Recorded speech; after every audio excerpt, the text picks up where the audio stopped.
All right. Good afternoon, everyone, and welcome to the Community Development and Human Services Committee meeting.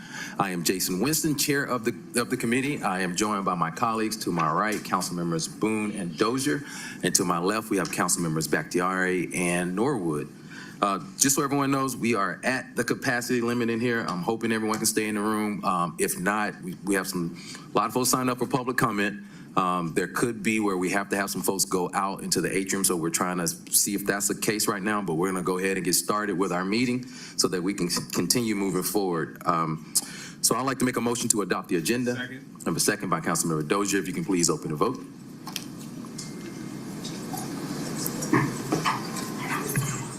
The vote is open. The vote is closed. 5 yeas, 0 nays. The agenda has been adopted. Thank you. At this time, I'll accept the motion to approve the minutes. I'll make the motion to approve the minutes. We've got a second by Councilmember Bakhtiari. If you could please open the vote. One moment.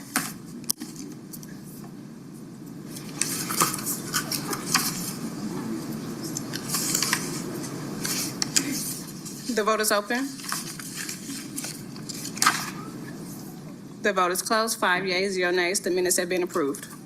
All right, so this does take us to the public comment section of our agenda. So just so everyone is clear, we also have 3 public hearings on our agenda today. Those public hearing items have specific time slots for public comment on those specific items. Otherwise, we will start with our general public comment section of our normal committee meeting. As I call your name, just because we have so many people that may have been confused about whether they were signing up for the public agenda items or public comment, just let me know if you are here for either our tree protection ordinance public hearing, our short-term rental public hearing, and then our other public hearing item, which is performance and evaluation report. So I'll start off with public comment with Marilyn Arrington. You'll have 3 minutes, and I'll remind everyone we'll try to stay on a strict time schedule today. Marilyn Arrington. Yeah, she's coming. Oh.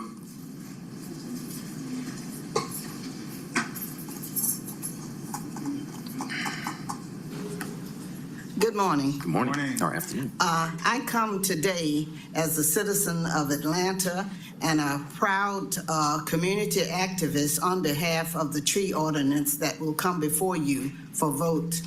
And I urge you to vote in favor of the new tree ordinance. Atlanta is known for its canopy of trees, and to that end, we would like to keep it, as Mayor Dickens has said, the city in the forest. He also, Mayor Dickens, has also been appointed to a nationwide hearing on participation in community activism in terms of how we protect the environment. And to that end, we would like to make sure that Atlanta stays first in serving the country and making sure that we are there to support all of the activities that surround removal of invasive plants, tree planting, and the protection of our community so that we can stay the city in the forest. Thank you. I didn't expect to hear it. Our next speaker is Deanna Williams, and if you could, we'll try to keep applause to a minimum as we continue to go through our public comment. And we've been joined by Councilmember Michael Julian Bond. Hi everyone. I actually have some folders for you guys all. Okay, just send them right there. Wow. Oh, on that side.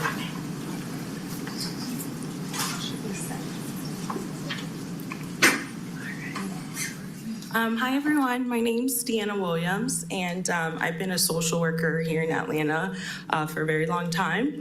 I've seen the gaps in the system. I opened up the Kipsol campus, and I was actually the social worker who, I don't know if you guys heard, in November of 2022, the shooting at Atlantic Station, Zion was shot and killed.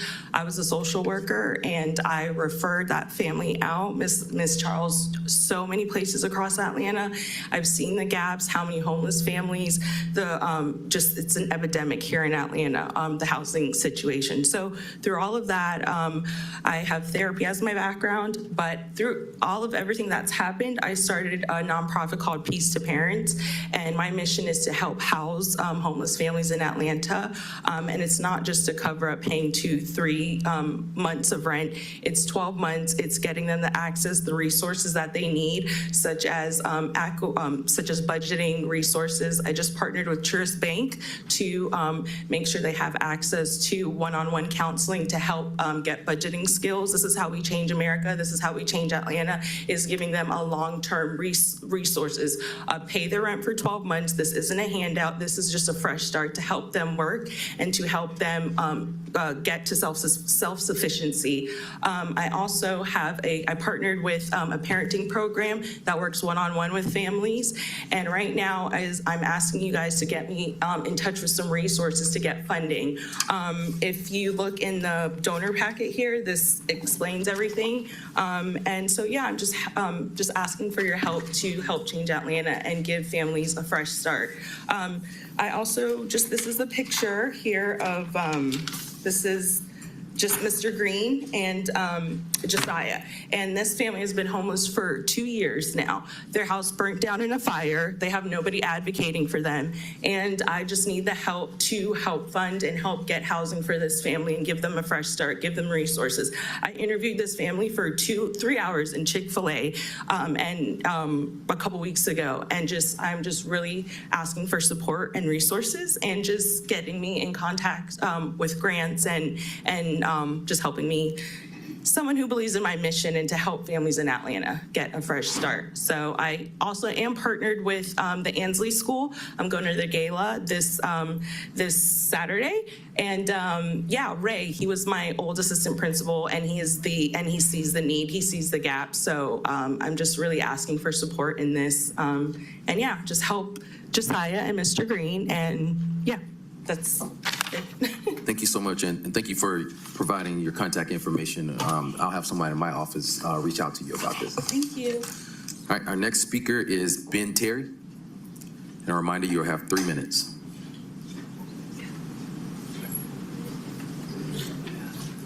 I live in Morningside, and I'd like the committee to know that in my experience, from my viewpoint, years ago, Atlanta was known as a city of cars, a city of traffic. That was our calling card. Thanks to the Beltline and thanks to wise decisions by City Council, we are losing that reputation. We are more and more known as a walkable city, a city with parks, dining, food, and entertainment within walking distance. And I suppose that's making us a healthier city too. Please continue to make those wise decisions. A case in point is Monroe Drive. I sent an Open Records Act request to the Georgia DOT, and guess what?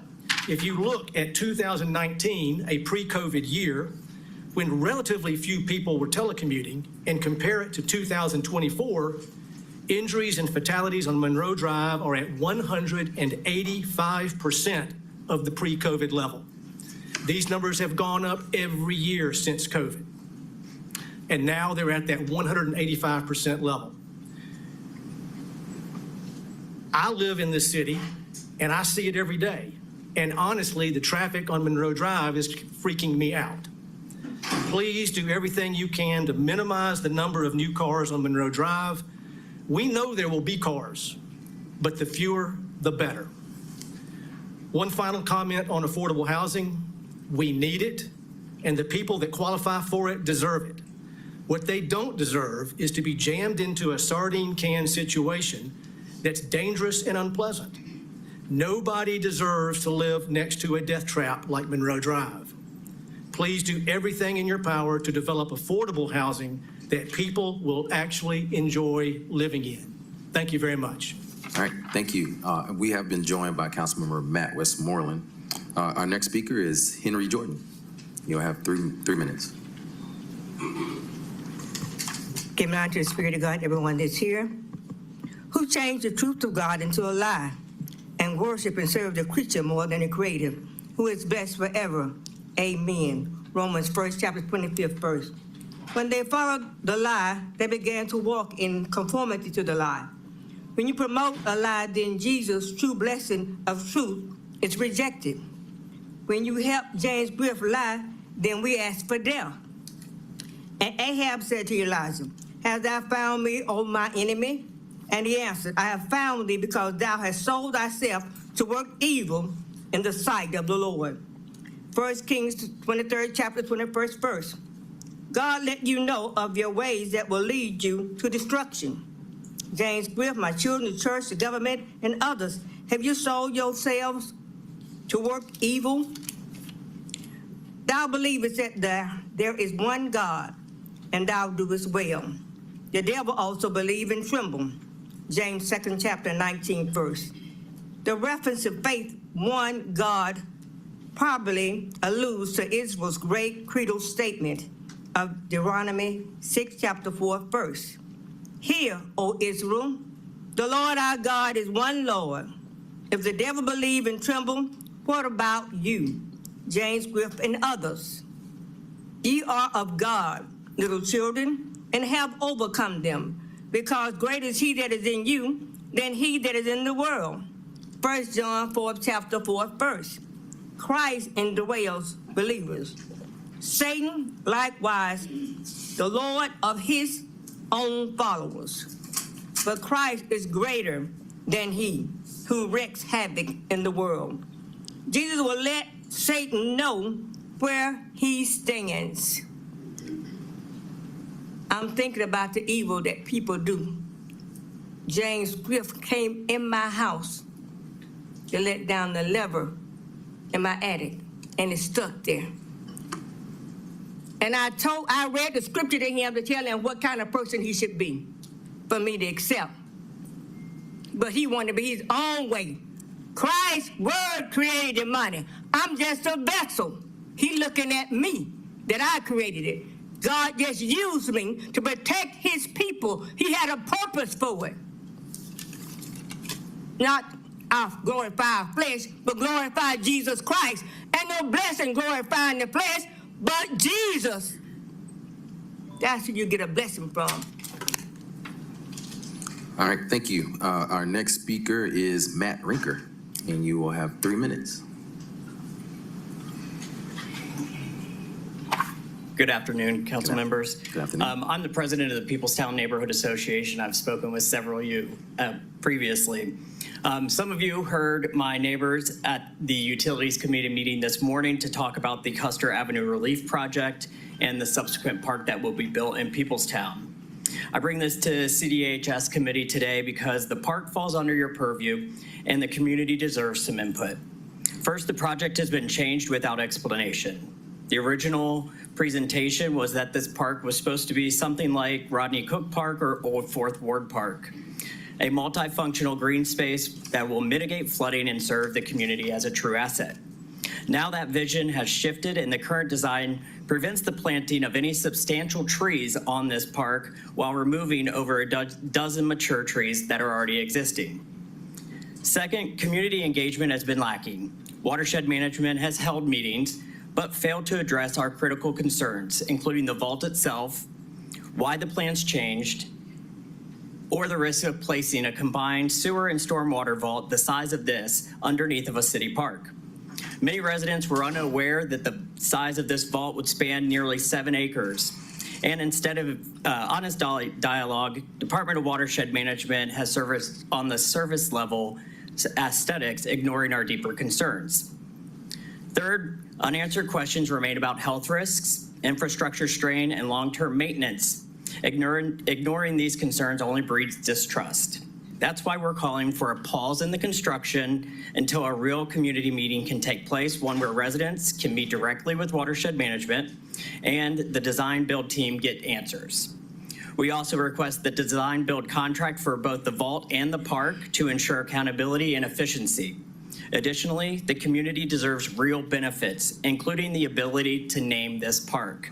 We want to honor those who fought to keep their homes including the late Dardens, who sadly passed within a year of settling with the city. At the very least, this committee can request watershed management to delay construction until a large-scale meeting can be held to address our concerns. Peoplestown deserves real engagement, real answers, and real solutions. Thank you. All right, thank you very much. Our next speaker is Marlon Campbell. Marlon Campbell.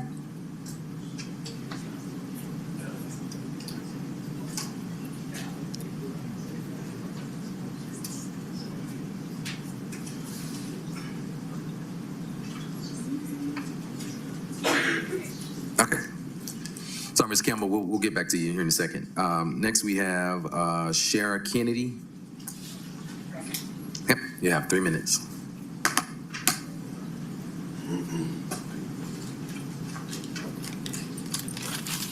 Good morning.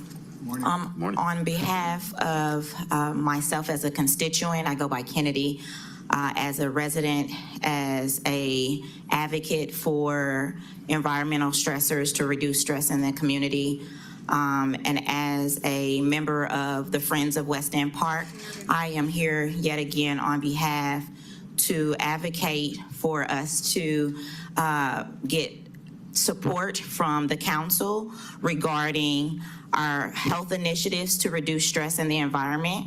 And I brought today these information. We've been working with, I'm a global clinical researcher, and we've been working with Emory University, Morehouse School of Medicine, and other businesses. However, we have continued to come against funding options to help us with our health initiatives to totally revitalize the West End Park. And so we want to bring this before you. This is a community project. We are working within our community and Council Dozier to move this forward.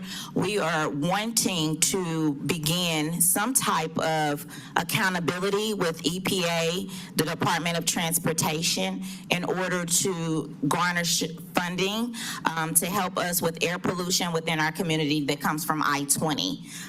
So here is some of the literature for you guys to review. I don't know who I provide this to, but this is the information that we wanted to disseminate to the team.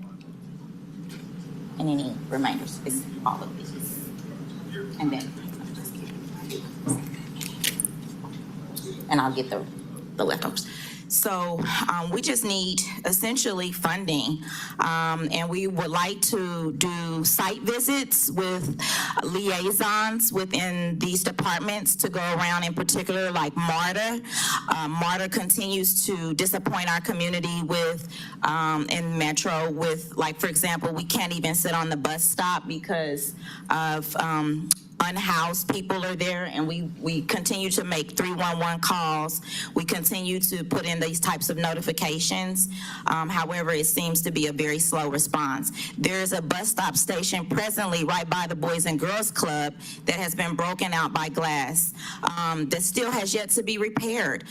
So we want to start doing site visits as a community, having safety officers team with these heads of the departments that are so responsible for community engagement as liaisons to make sure that the work is getting done.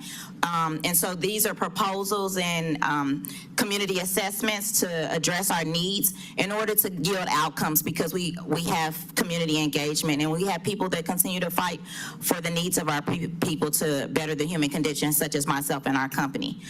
So we look forward to working further with the council and the chairman to further our initiatives to gain funding, as well as hold accountable with our new site visits with these legislators and companies within the city of Atlanta. All right, thank you very much. And we did have some people that went out into the atrium, so what I'm gonna do is I'm gonna call the next 3 names so we kind of get folks in the queue, so you know if you're out in the atrium, I know there's a delay, you'll be able to hear your name called. So the next 3 speakers are Ann Christopher, Gwendolyn Giuseppe, and then Charlie Captain. So Ann Christopher, you're up.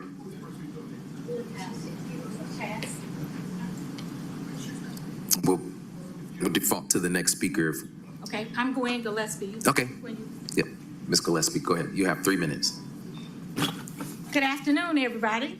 Good afternoon. Some of you I've not had the pleasure of meeting. Mr. Matt Westmoreland, Post 2 at large, would you please remove the block from my email so I can communicate with you? I'd like to start this conversation by suggesting that unfortunately I did not come wanting to wish anybody happy birthday, Merry Christmas, or congratulations even on your new salary increase. But I have come to suggest that there are employees in the great city of Atlanta that report to work every day, and they are not being treated fairly. I have been advised to ask for a meeting with various people, and I did. Guess what date they gave me a meeting on? This one. I guess it's called Kill Two Birds with One Stone. And of course, they only allocated 30 minutes, so they had no desire to address the issue. I have in my possession a booklet that identifies some 16 grievances of inappropriate practices and behaviors which clearly violate the city of Atlanta, which is a well-oiled machine. Everybody should thank Maynard Jackson. He did his due diligence in writing the Civil Service Code or overseeing it, whatever credit that we need to give him. But unfortunately, I have come in contact with employees who on this day are still being treated improperly. The Georgia state law for the Open Records Act violated. If people call you back, respond to your written request for information, it might be 8 days, it might be 7. But then when they respond back to you, they tell you, oh, we don't have that. That's a problem because that's a Georgia law. Number 2, placing employees on leave in the street for 30 days with no explanation. And guess what? Then they decide, Watershed, that they can actually use the employee's vacation time to pay him. When you ask them, oh, he's on administrative leave with pay. You can't pay an employee with his own money. That is not appropriate. Yes, we got a lot of problems going on. Yes, you guys are doing a great job, but please, I need you to stay abreast of the fact that somebody is not watching the store. Emails, they've gone out. Calls, they've been made. But at the end of the day, unfortunately, I have employees that are being intimidated, defamation of character. You call people with their job telephone number on the City of Atlanta great website, and nobody answers the phone. I'm sorry, we cannot take your call right now. That is not acceptable. I like the idea that we have moved, so I love this room and the level of in technology where we've reached, but this has got to stop. 30 days, your own money, that's what they're gonna pay you with your own money, that's called theft. Thank you. Time has expired. Next speakers lined up again. We'll start with Charlie Cafton, Jacinta O'Sullivan, and Ann Christopher, if you're in the building. Hi, good afternoon. My name is Charlie Cafton. I live in Morningside. So today here we saw an overflow crowd because this room has a certain capacity. It's the same with a land parcel. There's a certain capacity that a land parcel can withstand in terms of number of parking spaces and what the community and nearby streets can withstand in the number of parking spaces. You just can't keep cramming more in there in the name of return on investment. So really, when developers come before you with proposals, think about whether what they're proposing is feasible and sensible and practical. You could not get 5 times the number of people in here, and they have to stand outside. So there's a limit, there's a feasibility limit, and it should be respected. The community has a history in Atlanta. What happened to my time? I can't see it. We can see it on our. I can't see it. Got 2 minutes. The community has, in Atlanta, has a history of knowing what's feasible, knowing what's sensible, knowing what makes sense. And I'll give you 3 examples. The Fox Theater. The Fox Theater was going to be torn down many years ago. The community came together and said, no, we need the Fox Theater. It's a cultural asset. Atlanta's a better city today because the Fox Theater is here, because the community said, save the Fox Theater. The community said, We don't want a highway built through Virginia Highland that will destroy that community, that neighborhood. The community was right. Virginia Highland now is a great asset to this city. There was a proposal to build a water treatment sewage plant on the corner of 10th Street and Monroe, Piedmont Park, a big open field where now there are concerts, festivals, families. The community came together and said, no, that's not right. So the community knows. The community knows what makes sense, what's sensible, what's feasible, what's practical. Please listen to the community as you did when you made a decision on the data centers. Congratulations for listening to the community in that instance. The three examples I gave you shows how important the community knows. And the community, when it rises up and speaks like this, is not motivated by return on investment. What are they motivated by? What makes sense for the community, what's in the interests of families, neighborhoods, what will make them safer, what will make them better.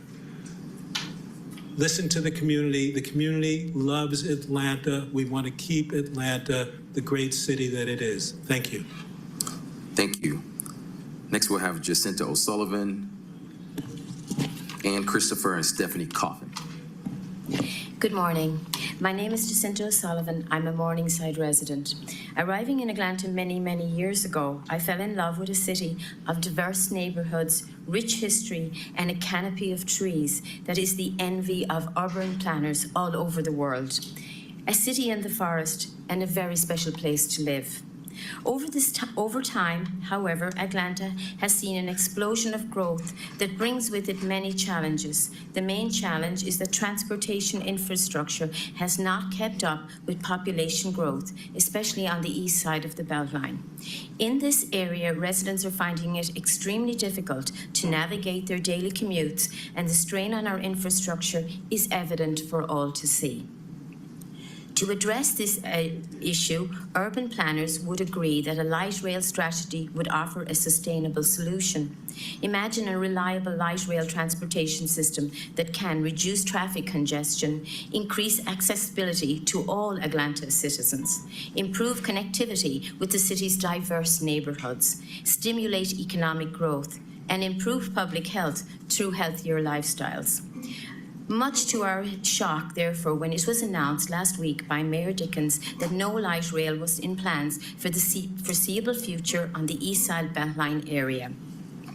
This is very disappointing as the East Side is experiencing such major traffic issues due to the development. The mayor did say, however, he is concentrating on providing light rail for the South Side Beltline, which is great. I think that's fantastic. But it begs the question, why not the East Side also? Having said all that there is on that issue, I believe there is a very important and does not affect most of us here in this room today, and that is low-income housing. Affordable housing, how affordable is it really? I volunteer at a men's homeless shelter every week, just around the corner from here. If anyone has any spare time, we'd love to have you come and volunteer.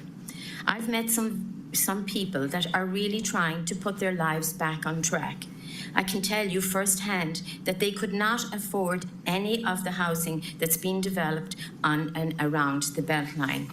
I am very much for affordable housing, but I believe that we should be looking at low-income housing as well, because there is definitely a huge need in this city.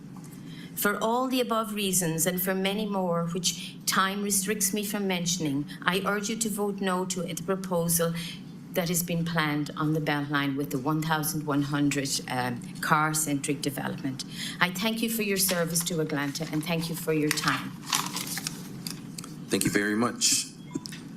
Next speaker is Stephanie Coffin. Oh. All right, Ann Christopher. Oh, Ann Christopher. Hi. All right, thank you. Welcome, Ann. Good afternoon. Ann Yes. Christopher, Morningside.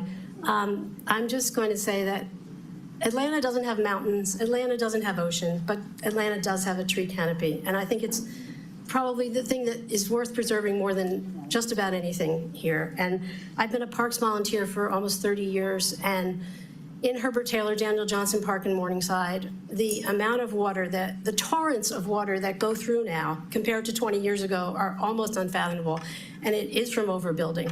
You know, the developers will adapt, and I think we need to make them adapt, and the trees are helping our environment. More 5,000 square feet houses that use up energy galore are not going to help our future.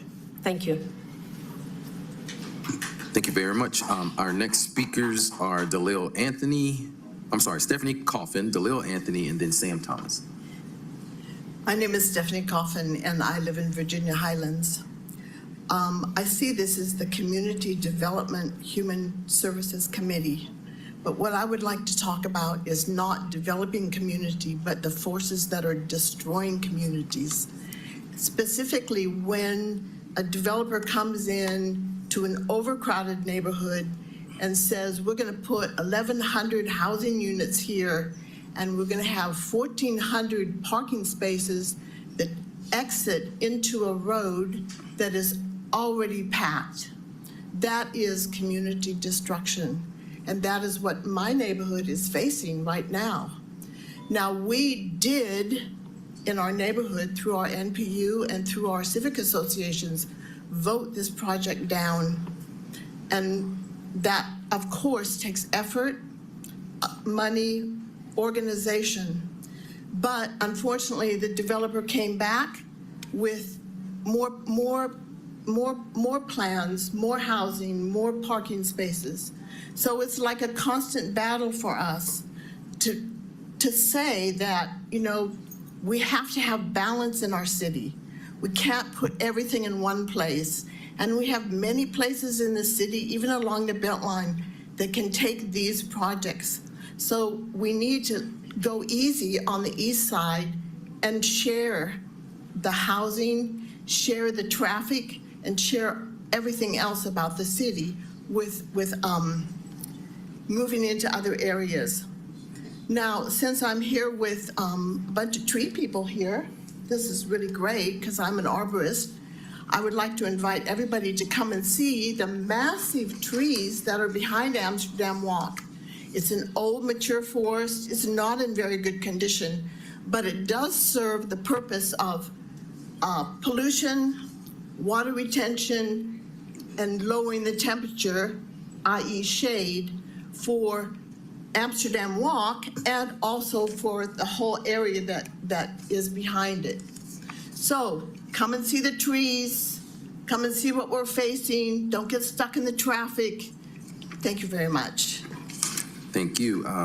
Next speaker is Dalil Anthony, and then Sam Thomas and Dawan Robinson. Hi, my name is Dalil Anthony, and I'm here to speak about what I went to the zoning committee yesterday to speak about, and that is the horrendous traffic we have, particularly in trying to move north and south of just downtown. I don't live in Virginia Highland or Morningside or any of the directly affected areas by this project that's being proposed for Amsterdam Walk. I live in Garden Hills, just off of Piedmont Road. When I try to travel, Ms. Anthony, I have to remind you that items that mention specific zoning issues cannot be discussed in this meeting. Well, so the project that is going to put 1,100 units in a cul-de-sac off of Monroe, is that okay? All right. Anyhow, my concern, it should be for the trees because I'm a tree advocate, but quite selfishly, it's the traffic. I live 4 or 5 miles north of that, but I've got to come through that area to get downtown. I have to come down Piedmont Road. Monroe Road, when it gets backed up, it flows right into Piedmont Road, and then Piedmont Road gets backed up. And if we put 1,400 more cars or over 4,000 more daily trips on Monroe Road, everyone who's trying to go up and down Piedmont Road is going to be impacted. And that's something I don't think people are thinking about because what are the alternatives? Well, it's cutting through Midtown. So now you've got all of Midtown that's going to be impacted. I really hope that this committee thinks about the boomerang effect that congesting one critical road like Monroe will have on the rest of all of Midtown and then even north up until Buckhead. Today, I was trying to come to this meeting. I thought I would just hang a right out of Garden Hills, come down Piedmont Road, hit the connector. My little Garmin said, oh no, that's all congested. You need to go as far west as Northside Drive, which is a good 2 to 3 miles west of where I live, and come down Northside Drive, which, by the way, was also congested. When I hit Collier Road, there was a pileup of at least 20 cars at that stoplight.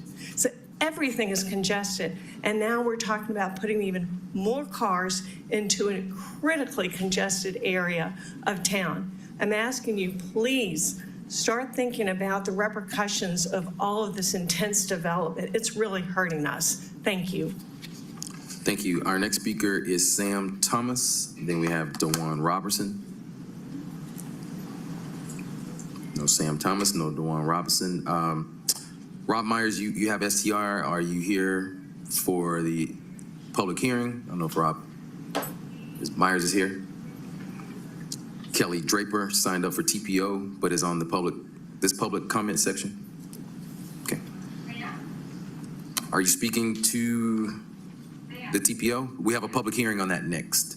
So this is just our regular public comment section. So we have a public hearing on our tree protection ordinance, our STR, short-term rental ordinance, as well as the draft 2024 consolidated annual performance and evaluation. So those are coming. Do we have anyone else here for general public comment? For short-term rentals? Not yet. Not yet. All right, so if we have no one else here for general public comment, we're gonna move on to the next portion of our agenda. So thank you everyone who signed up for public comment under our normal public comment section. Next, we have presentations on our agenda. Before we take presentations, colleagues, we do have someone here for communications. If you don't mind, I'd like to take that communication next. Seeing no objections, can you please sound that item, Ms. Till? Item number 4, 25C0043, a communication from Mayor Andre Dickens appointing Mr. Marlon Campbell to serve as a member of the City of Atlanta Fulton County Recreation Authority. This appointment is for a term of 4 years. Thank you. Do you mind coming up to the podium, sir? Sorry, we called you up earlier. Mr. Chair, if you thought about moving the... Good afternoon, council members. Thank you. Do you mind telling us a little bit about yourself and why you're interested in this appointment? Yes. Been in Atlanta for 34 years, went to college here, married an Atlanta woman, and Atlanta's my home and I love it. And understand how parks and recreation, particularly our green spaces, affect the mental health, physical health of our communities. It's very important, particularly as Atlanta. We have a lot of events coming up in the coming years, and we need to make sure that people can enjoy Atlanta in public spaces and make sure from a mobility standpoint, these communities are connected through green spaces. So just very interested in this particular area and look forward to adding my business acumen. I've been in technology for 30 years and want to serve the city of Atlanta to the best of my ability. Thank you. Thank you, Mr. Campbell. Any questions, comments from colleagues? Councilman Dozier. Thank you, Mr. Chair. I'll second Councilmember Bond's motion. Mr. Campbell, I just want to say good to meet you. Every time we have someone come before us, either affiliated with the Atlanta Fulton County Recreation Authority or looking to join that board, always been their ear just a little bit on an issue that's been near and dear to my heart since I've been in office and then before. One of the biggest sins, for lack of a better word, that I think has happened over the last 10 years with regards to the Atlanta Fulton County Recreation Authority is that when Turner Field was RFP'd out in Georgia State and Carter acquired that property, the large parking lots, Mechanics Field, the gray lot, the brown lot, the orange lot were never included as part of that deal. The surface parking challenge of whenever there's rainwater, our communities flood. It adds to the urban heat island effect in the neighborhood. And it's a neighborhood that's been desperately seeking new development. And so, I think you're gonna be a great member of the board, but I'm just been here to say we would love to see those parking lots developed, get some more tax revenue for the city and for the county.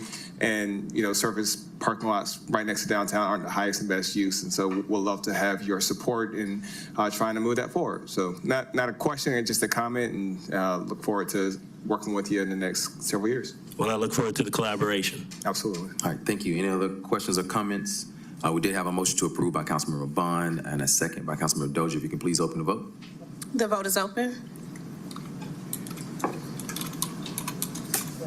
The vote is closed. 7 yeas, 0 nays. This item is favorable.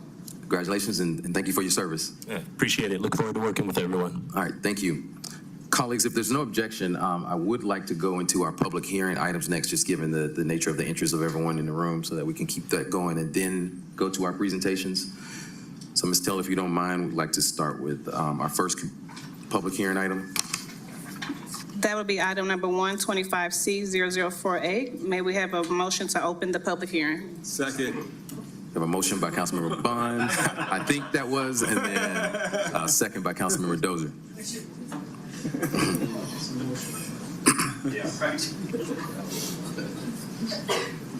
The vote is open. Did you click here? The vote is closed. 7 yeas, 0 nays. This public hearing is open.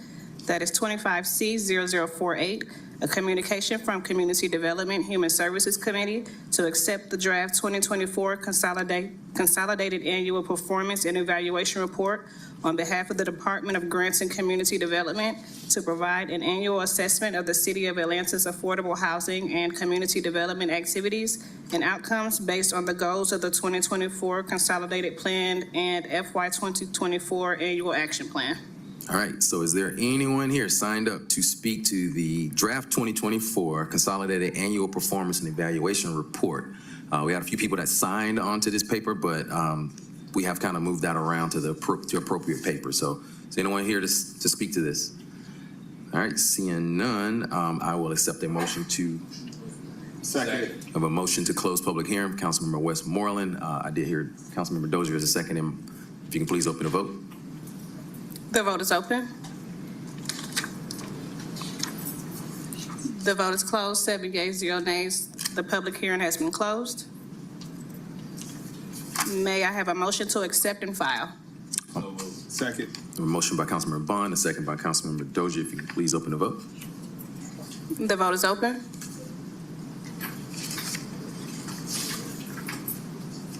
The vote is closed. 7 yeas, 0 nays. This item has been accepted and filed. That takes us to item number 2. May I have a motion to open the public hearing? Second. Have a motion to open, Councilmember Bond, second by Councilmember Dozier. The vote is open.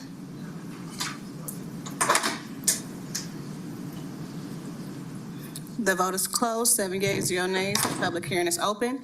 24-0-1687, an ordinance by Councilmember Byron D. Amos to amend Part 3, Land Development Code, Part 20, Short-Term Rentals, to add a short-term rental license requirement for multifamily complexes, to revise the application requirements for a short-term rental license, to create location limitations on the issuance of short-term rental licenses, to clarify the requirements for short-term rental licensees and short-term rental agents, to revise the consequences of violating the terms of a short-term rental license, to increase the short-term rental application fee, to continue to ensure that short-term rentals are paying applicable state and local taxes and for other purposes.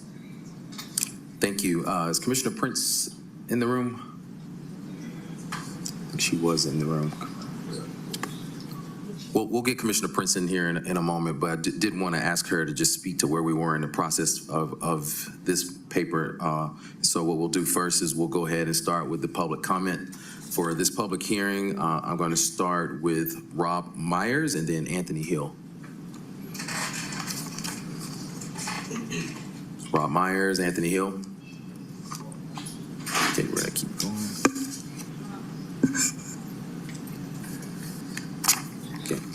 We'll give them some time. So I've got Rachel Liu.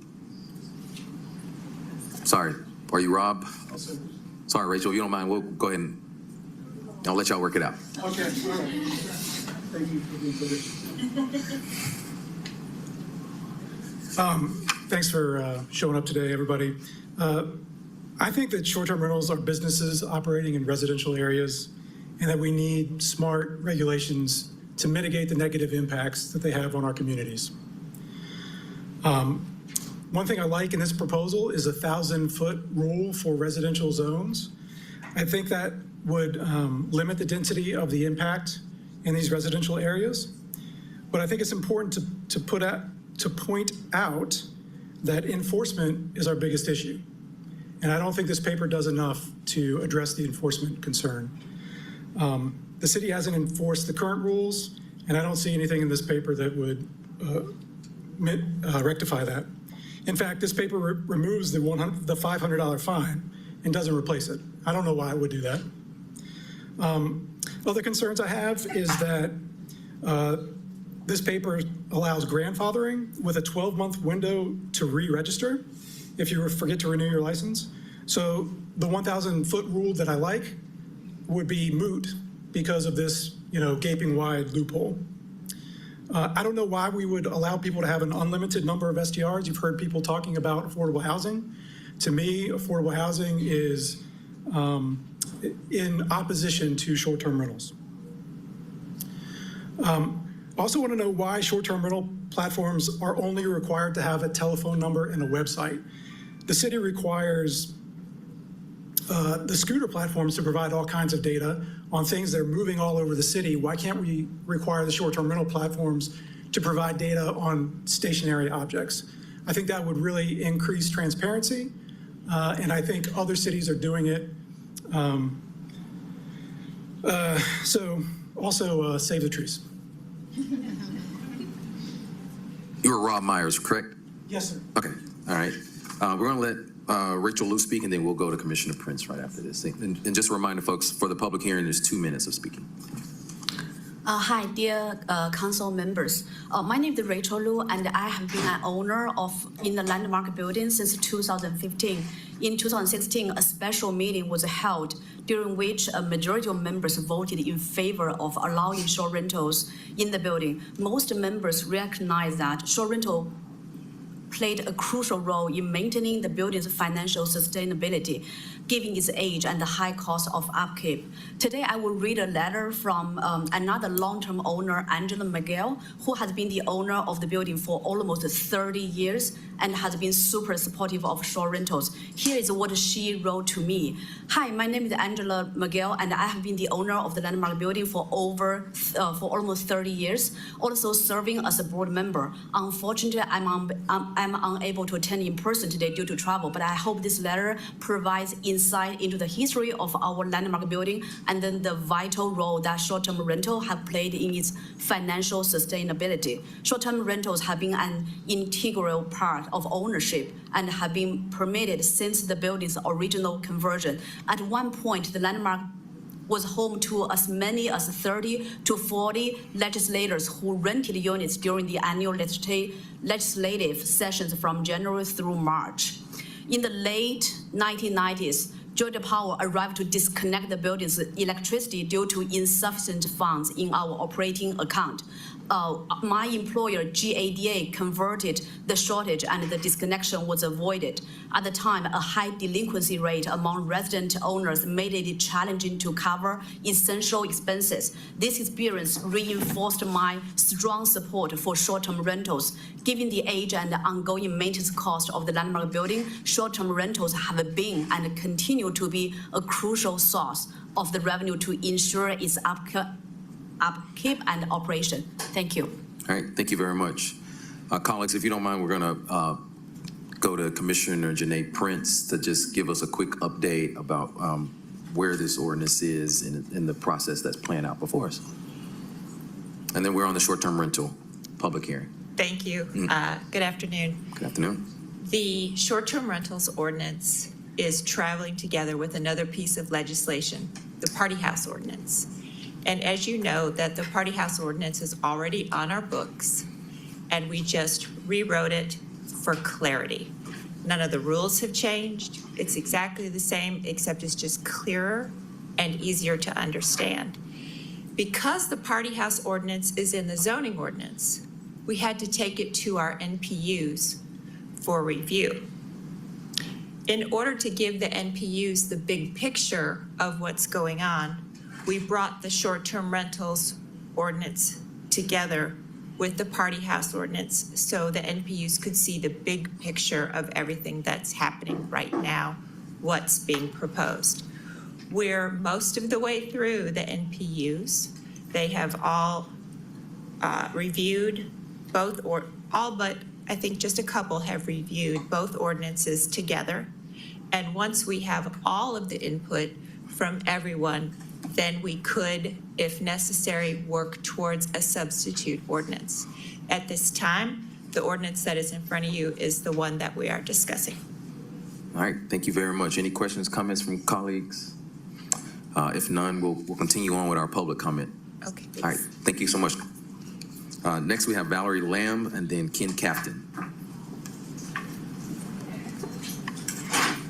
You'll have 2 minutes.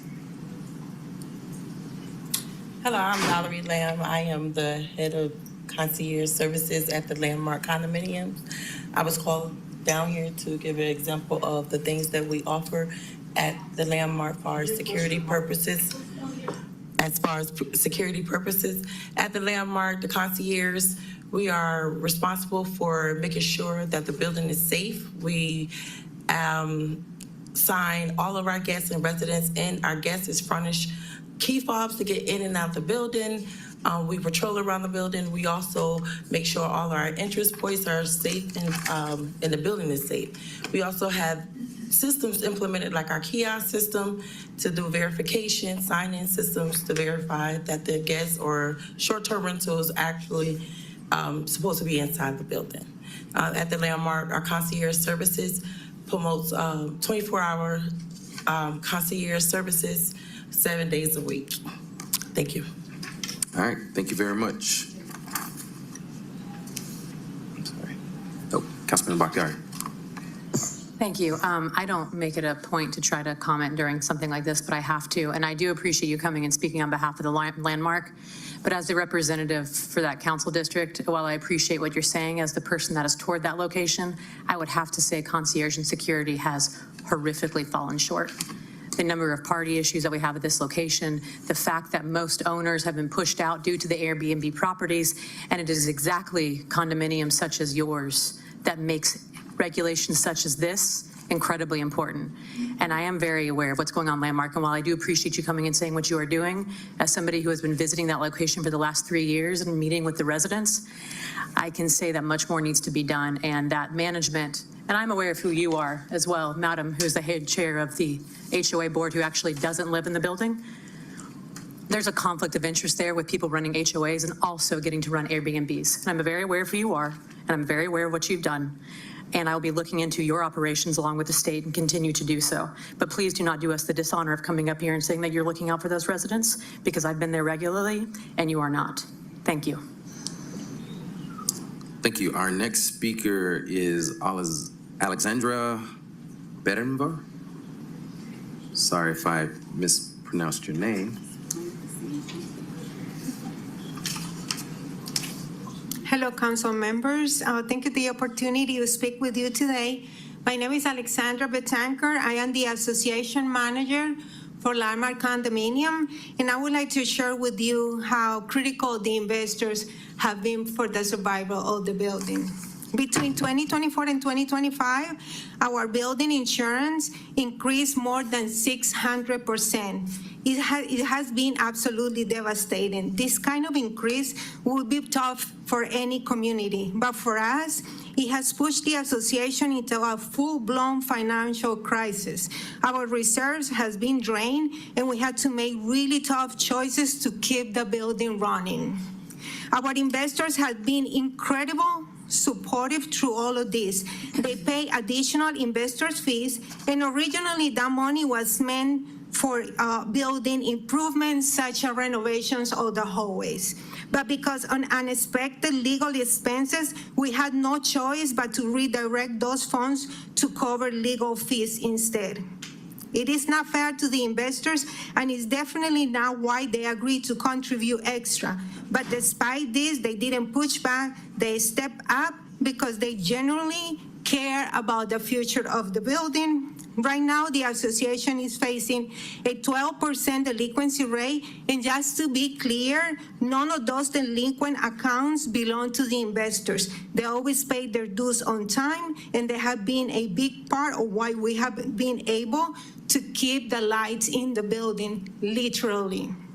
Our hardest thing that happened to us was a fire that damaged the electrical system. We had 16 units with no power for more than 10 months. We have elderly residents living in the dark with no heat and unsafe conditions.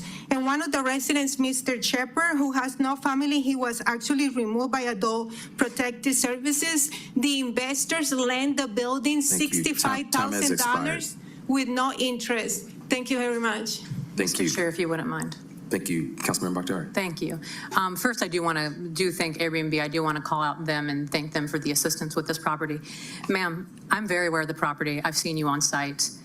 Again, while I do appreciate you keep saying investors, that's because y'all have run every single owner out of the building. I find it very interesting that you're suddenly caring about these elderly individuals because less than 15 own properties in Landmark Towers now, in part because the investor who is sitting back there, who has her business running in the front while also illegally building out Airbnbs and doing illegal alterations to the inside of the building and creating entire party floors in which we've recorded people throwing chairs out the windows into your pool area, conducting illegal parties, and those fires were brought on out of the office of the main investor's office. So I do appreciate you coming up here and trying to paint this picture, but any issue with not keeping the lights on falls solely on your shoulders and the investors. Given that, given that they run a majority of the building, and given that I've seen the damage firsthand, and the fact that our HRC commission for the city has come to us to complain about the abhorrent living conditions of your condominium. I do ask that you stop because you are not a good example for Airbnb. In fact, you're the exact opposite. And any financial issues, I'd be more than happy to look into them because I guarantee you it's not because of the tenants and it's solely because of the investors that are running this building. Thank you. Thank you, Councilmember Boone. May I have just Sorry, one no little... back and forth during the public comment. No, I just want to ask you if I Sorry, can ma'am. have the opportunity to sit down with you and show you Sure. all the numbers and the finances and the reports and to actually show you Thank you, how... ma'am. We'll let you talk offline, Yeah. Councilmember Bakhtiari, but we want to move on to Councilmember. Yes, thank you, Mr. Chair. I too am concerned, as my colleague is, about the deplorable conditions that we are hearing about the Landmark condominiums. As you all know, years ago, this was a premier residential area. So we are very concerned about those elderly neighbors, and not just the elderly, but everyone. The quality of life has really gone down at the Landmark. So we definitely need to do something to protect the residents and the owners. Thank you. Thank you.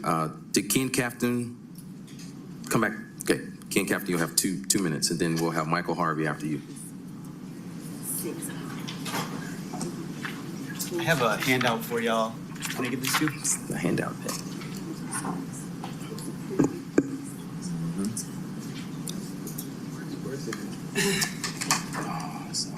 Hey, thank you, council members.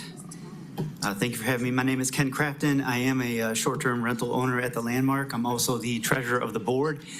I want to make an important point here. I think that over the last decade, the Landmark has not seen any increase in their HOA fees, and there has been a deterioration of the building over the course of those years. And I think this goes back to previous boards that have been selfish and not raised the HOA fees. So we have just had a tremendous increase in our HOA fees. And I'm an owner, I've lived in the building myself. I don't want to raise the HOA fee. But what I'm going to talk to you now is about some of the best practices that we do. And I've included some photos on there that you can see. So we do have rules and regulations in place. We do require that our guests sign a 14-page rules and regulations document. It includes the bylaws and other community rules. I have an example of one right here. Valerie talked about the ID verification process. So the concierge verifies all the guest IDs, and the hosts submit guest names and contact details, and it's strictly enforced. Special event security, off-duty police officers. We've spent over $130,000 on special event security over the past 5 years. Security upgrades, we've just spent $32,000 on security upgrades. We signed a purchase agreement in February. We should have the work done at the end of March. For upgrades include 25 cameras, 24-hour surveillance. It's cloud-based. It will record for 2 weeks. It includes access controls on all the pedestrian doors. We get alerts when the doors are ajar. There's a new monitor at the property manager's office. And we have access control in the lobby. We're doing a lot to, enhance security. We do care about the security of the building. Thank you. Time has expired. Our next speaker is Michael Harvey. Then we have Kathy McClure, and then Rick Monroe. Hi, everyone. My name is Michael Harvey. I've been living over in Grant Park since about 2016. We renovated our basement, and we've been renting it out on the various short-term rental properties since then. I would say we're coming to the 10-year anniversary. We've hosted thousands of people in our basement and welcomed them to Atlanta for everything from, giving birth, being around with their families to give birth, people who are coming here for like these big marquee events, deaths, medical treatments, it runs the spectrum. But we need to make sure that we protect the right for our citizens to host in their own private residences. I live across the street from an amazing neighbor who also rents out the back of their house. And if we look at this 1,000-foot buffer zone, we're going to start running into some conflicts of interest. Jason lives down the street. Maybe you can come over and referee a fight to the death to see who gets the license. But I think we can come up with a better solution than that. The 1,000-foot buffer zone, it's arbitrary. We need to come up with a way of focusing on the actual behavior we're trying to prevent. That it's really hard to listen to that news story about Landmark and hear what Liliana was talking about. People in our city deserve peace and quiet, and we've got to figure out a way to balance the needs of private citizens and their right to host in their homes, and these outliers that are causing a large amount of trouble. There really is a solution, but we need to make sure that we're not doing anything that's going to chop off our arm to save a finger. Atlanta is very diverse. 1,000 feet in Buckhead looks a lot different than 1,000 feet in Ormwood Park.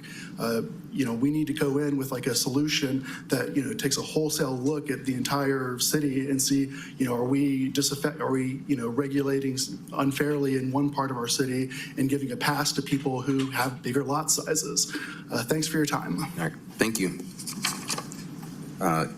Kathy McClure. You'll have 2 minutes. Thank you. Good afternoon. My name is Kathy McClure. I've spoken in front of many of you before. I am the vice president of AMSTRA, the local group that represents short-term rental owners. And I'm also a longtime Atlanta resident. We encourage our members to apply and comply with the law. And we believe that we've been involved in this legislative process from the very beginning in 2022. We were there when the original ordinance passed, and we were there for the chaotic, misguided, and overly burdensome implementation process. AMSTRA was instrumental in convincing Mayor Dickens that the ordinance as passed was legally flawed, which resulted in an indefinite suspension of this ordinance to this day. None of us wants to see that happen again. And so what we are looking for is an ordinance that's legally sound, practical, and enforceable. We recognize the need for reasonable regulation. Councilmember Amos's paper is not legally sound because it does not acknowledge the grandfather rights of those currently operating short-term rentals in the city of Atlanta. The Supreme Court recognized in the seminal case, Supreme Court of Georgia recognized in the seminal case of Morgan versus May that short-term rentals are entitled to grandfather rights. To be clear, in this current proposed ordinance, exempting current licensees from the proposed buffer and other use restrictions is not a sufficient grandfather clause. It's insufficient because the planning department has recognized that the current ordinance is legally indefensible. We believe that current operators of short-term rentals should be entitled to grandfather rights. I have prepared our position on grandfathering, which will help this committee and the full council understand how grandfathering can be implemented just as it was in Savannah and other cities. So I'd like to pass that on. Thank you. Ms. Till can take it right over here. Thank you very much. Our next speaker is Rick Monroe. You have 2 minutes. Thank you, Council Member Winston. My name is Richard Monroe. I am the president of AMSTRA. And like Kathy was talking about, we've been very much involved with this process. And I just want to talk specifically on one point regarding the 10% cap on multifamily buildings and why I think that's going to be a definite negative impact on the city of Atlanta. We all are aware of the affordable housing issues that we all struggle with increased rents. And, you know, historically, Airbnb in apartment buildings and in apartment complexes has been one of those things that have been kind of done on the you know, down low, so to speak. However, Airbnb has done a pretty good job in the last couple of years of rolling out a program called the Airbnb Friendly Apartments. And what they have done is engaged with a lot of the larger groups like Greystone, for example, and encouraged and have put in place a program that gives tenants the option to rent out their home when they're not there for up to 90 to 120 days. That gives them additional income. The average additional income that folks have been experiencing from this is about $4,500 over a year. It doesn't sound like much, but that's the difference between somebody being able to afford a particular apartment or not. It also gives us the option to be able to increase housing availability for temporary housing when we have large events like the World Cup that is upcoming. And so I strongly oppose the 10% cap on multifamily buildings because that's definitely going to have a restriction on the ability for individuals to be able to have affordable housing options and to be able to continue to do that. There's about 39 different large apartment complexes in the Atlanta metro area that have been doing this program for the last 2 years. And so it's further going to be an issue with the grandfathering if all of a sudden they're no longer allowed to do that because you've got people that can only afford the rent based on having that as an option. Thank you very much. Thank you. Our next speaker is David Malo. David Malo. Sheriff Kennedy, also who signed up for public comment, was on here. And then we'll go to Laura Clemens.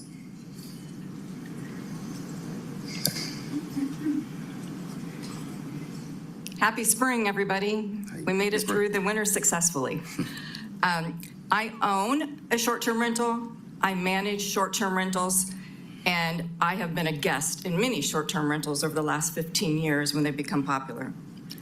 The ordinance, we all believe there should be an ordinance in Atlanta. In my position as a professional property manager, I have the opportunity of knowing a lot of other property managers throughout the United States. The buffer, we could not find one other city that has a buffer. Boston has something similar. I called the Boston short-term rental manager and he says it's a disaster. So more common is the percent. There is a need and demand in certain parts of our city more so than others. Doing the buffer and treating Atlanta totally the same is probably not accurate either. But the percent would be a more fit for a way of doing it. Increasing the fee for a short-term license is only hurting the little guys. Most everybody that has a short-term has one. So you're only hurting that little guy as far as adding more to them. The guest is getting killed by almost 20% in taxes that our guests have to pay. I have seen a change in their behaviors. They come with their own groceries, they come with their own games, and they stay more in the houses than going out to dinner like they used to. They're here to spend money, but I also did the research on our taxes. Our taxes is one of the highest in the United States that we put on our short-term rental guest, only behind Hawaii. Now, there may be some that I have missed in between there, but it's pretty much, I've asked every city and every state, and we are one of the highest in the United States. Having hosts have to have a liability insurance of $500,000. I own also regular rentals over a year. I have not been demanded by the government to have a certain type of regulation on my insurance of my long-term renters. Thank you. All right, thank you very much. David Muller? All right, you'll have 2 minutes. Sorry about that No delay. worries. Hey, good afternoon, council members. Thank you for giving me the opportunity to speak today. As we know, I'm here to discuss the short-term rental ordinance and seek your assistance in making necessary changes to ensure the continued operation of our business, which has been an integral part of the Atlanta community. Our organization is called BCA Furnished Apartments, and we've been serving Atlanta since 2009, which is before Airbnb and VRBO, actually HomeAway.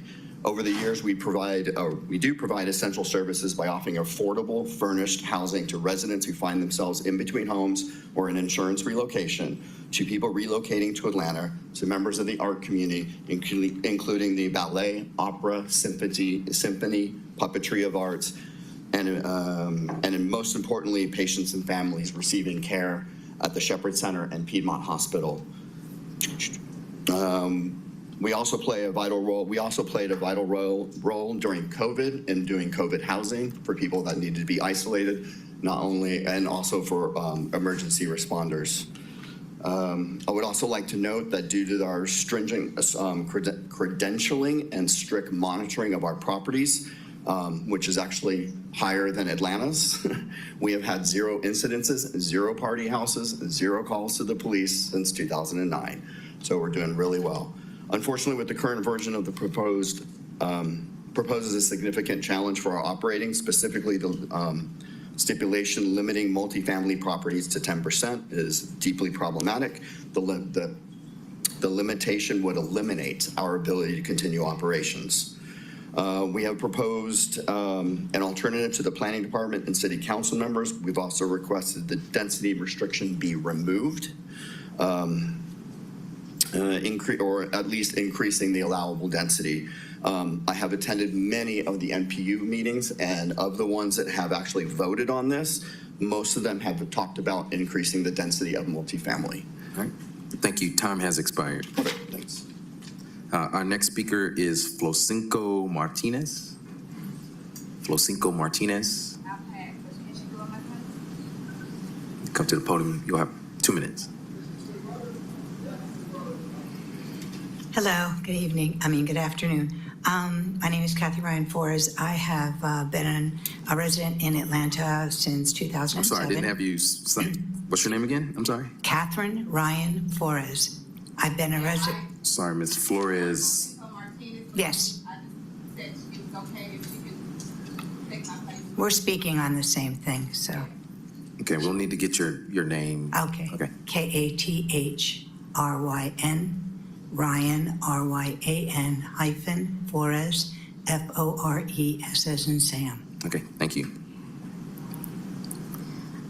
I'm here speaking on short-term rentals. I've been a resident of Atlanta since 2007. I lived in Midtown. I just very recently moved to downtown. One of the main reasons being that I'm allowed now to Airbnb my building when I'm not there. I work in Atlanta, and please don't forget us folks that are part-time residents, or actually 5-day-a-week residents of our units.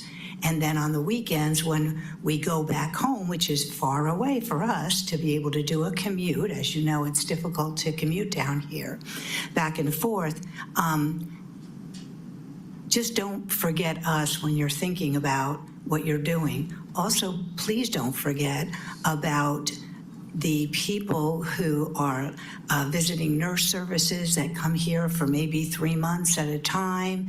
They're transferred from another place and they need a temporary place to stay. That's also another group, and airlines also have the same problem. So we don't want to throw out the baby with the bathwater here. I think some regulation is acceptable in terms of some fees maybe, but I think the fact, and like as I said, I'm new to the Airbnb part, I think that the very fact that people can Airbnb their units helps them substantially with paying taxes. And just my last comment would be, I bought in the Landmark building, and I have not experienced in the time that I've lived there the things that other people have experienced. It seems to be very quiet. It seems to be safe. I'm 72, going on 73, so I'm an elderly resident, and just take that into consideration. Okay, All right. thank you. Thank you. Our next speaker is Nadia Giordani. Hi, you have 2 minutes. Hello, Council. Thank you for giving me this opportunity. I wanted to stand here in support of short-term rentals, but a little disappointed with the new regulation proposal. I host a tiny house in my backyard in Cabbagetown. I'm a single mom, and that ability to have an Airbnb in my backyard allowed me to pay my taxes, which are currently what I used to pay in rent in Cabbagetown, are now my property taxes, and that's with my homestead exemption. So I've been able to get my daughter through college. She's now in grad school, learning policy. And so I come to you in support of some legislation that will allow us who are playing by the rules and doing the right thing, who are not supporting party houses, who are here because we love the city of Atlanta. We want to stay in the city of Atlanta. We want to grow old here. I don't want to move to Florida. And I would just really love to get your support on keeping the good actors in our homes and allowing us to do short-term rentals. The 1,000-foot ordinance, I think we really need to talk about that and work on that, on enforcement, as well as who gets to stay. What are I don't see yet what entails someone who's grandfathered in. What does that look like? It's been really hard to get a license. The office was shut down for several years. I keep in very good touch, close touch with Liliana about what's going on with the city and short-term licensing. And I really, really support us coming with something that supports us, the good actors, in continuing to have our short-term rentals. Thank you. Thank you very much. Our next speaker is Ryan Toth. We'll have Anthony Hill and then Naomi Russell.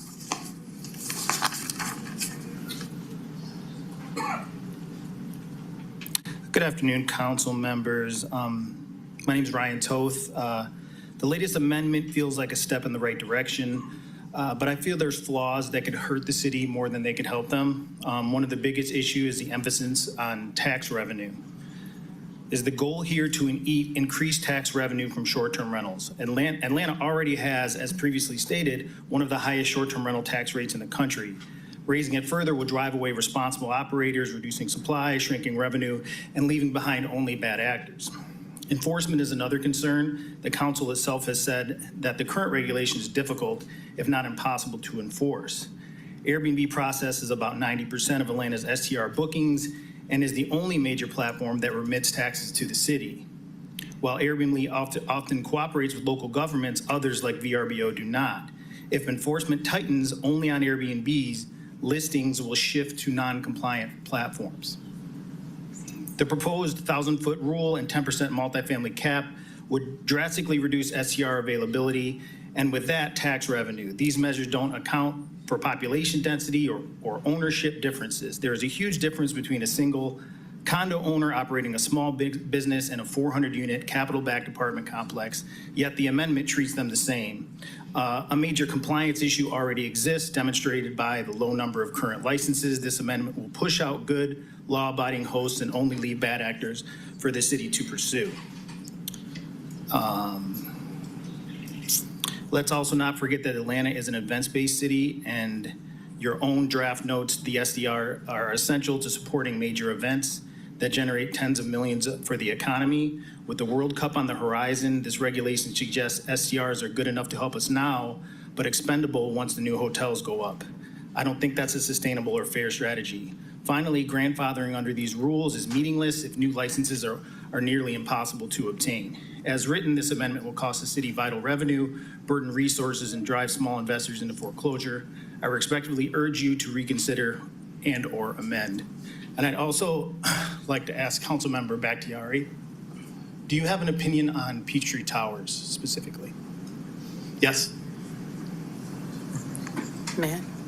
Oh, Sure. okay.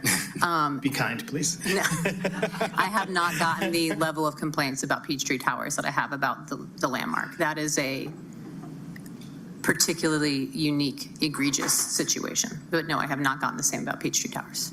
Okay. Yeah. I own there. We have paid premiums in that building because of our opportunity to do short-term rentals.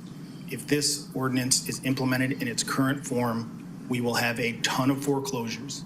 What will ultimately result in changes to the building, changes to the environment, and that street corner, which is already troublesome and is also a major street corner in the city of Atlanta, will become a nuisance. It's already kind of a nuisance, not to our fault.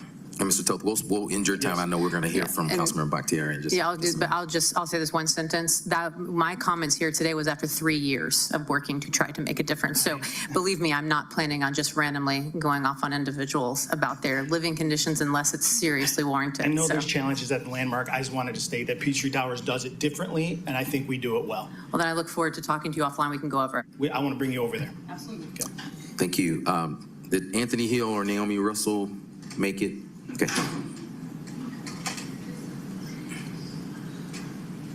Hi.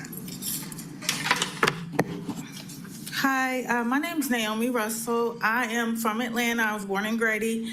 I'm an owner of a short-term rental in Oakland City, District 4. Dozier, you're my council member. I'm here to talk about how this is going to affect me. I started doing short-term rental in 2019 when we hosted the Super Bowl. Actually, someone from VRBO and Airbnb reached out to me because there were a lack of places to stay in the area of the Mercedes-Benz Stadium. So I decided to do it, and I did short-term rental on the weekends only while still living in my home. This is 6 years ago, now 7. And on May 18th, it will be my 7th year of owning my home. I have one home. It's a 2-bedroom, 2-bath. I'm not a condo like Landmark or like any of these other places. And my neighbors don't complain about who I host. I host for parents who have kids at Spelman, parents who have kids at Clark, parents who have kids at Morehouse. Most of the people that come and stay at my Airbnb are coming to visit their family that live in the area. It's not fair to me as a small owner that I'll have to pay $250 when I only have one unit. It's hard enough to pay the $150. I'm someone that is gonna have against the grandfathering. When you guys first implemented the grandfathering, it was like so broad and it's so hard to get. The offices were closed during COVID. So I still haven't gotten my short-term rental. It's still like in the cloud somewhere. So it's like, that's hard for me to say, well, okay, well, we're gonna do everything that we can to make sure that we're doing our part if it's not even regulated correctly for us to even put the information in to get the proper licensing.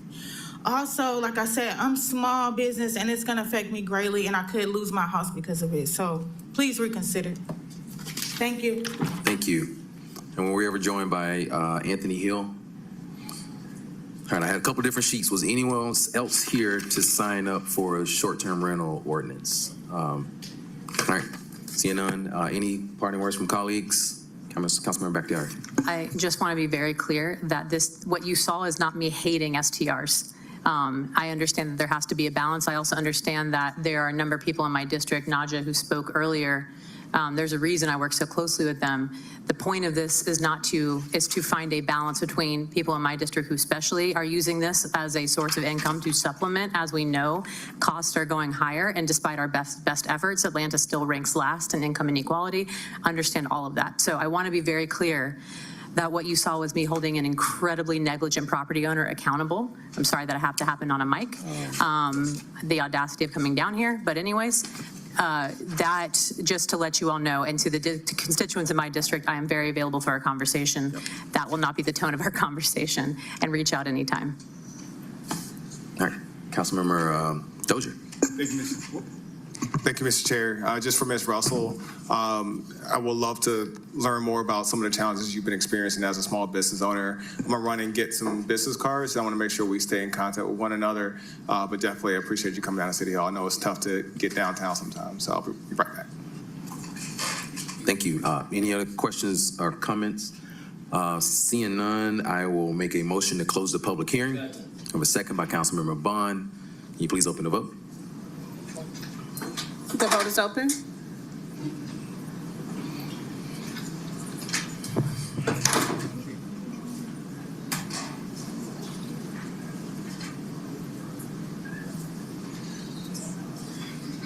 The vote is closed. 5 yeas, 0 nays. The public hearing is closed. May I have a motion to hold? I'll make a motion to hold. We have a second by Bakhtiar. Can you please open the vote? The vote is open. Yeah,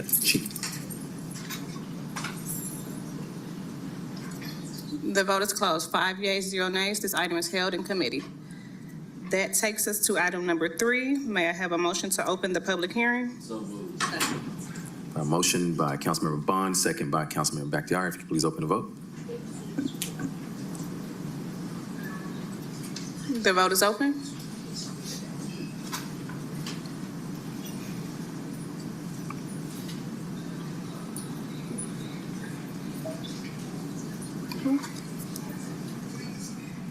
Will everyone please vote? The vote is closed. 4 yeas, 0 nays. The public hearing is open.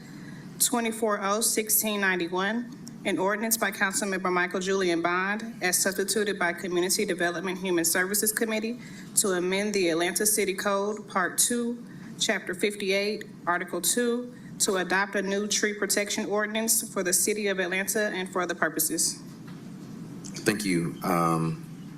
As we did with the last public hearing, I'll ask Commissioner Prince to come up and just tell us where we are in the process with our tree protection ordinance. And then after that, we do have a list of folks signed up for public comment. Good afternoon. Welcome back. The TPO, like the short-term rentals ordinance, is traveling with another piece of legislation. We have proposed an administrative side yard setback variance for the purposes of saving trees. This is an amendment to the zoning ordinance, and it works together with the tree protection ordinance to make it easier to save trees. So what we have done is we took the administrative variance ordinance to the TPOs, or to the NPUs, sorry, too many acronyms.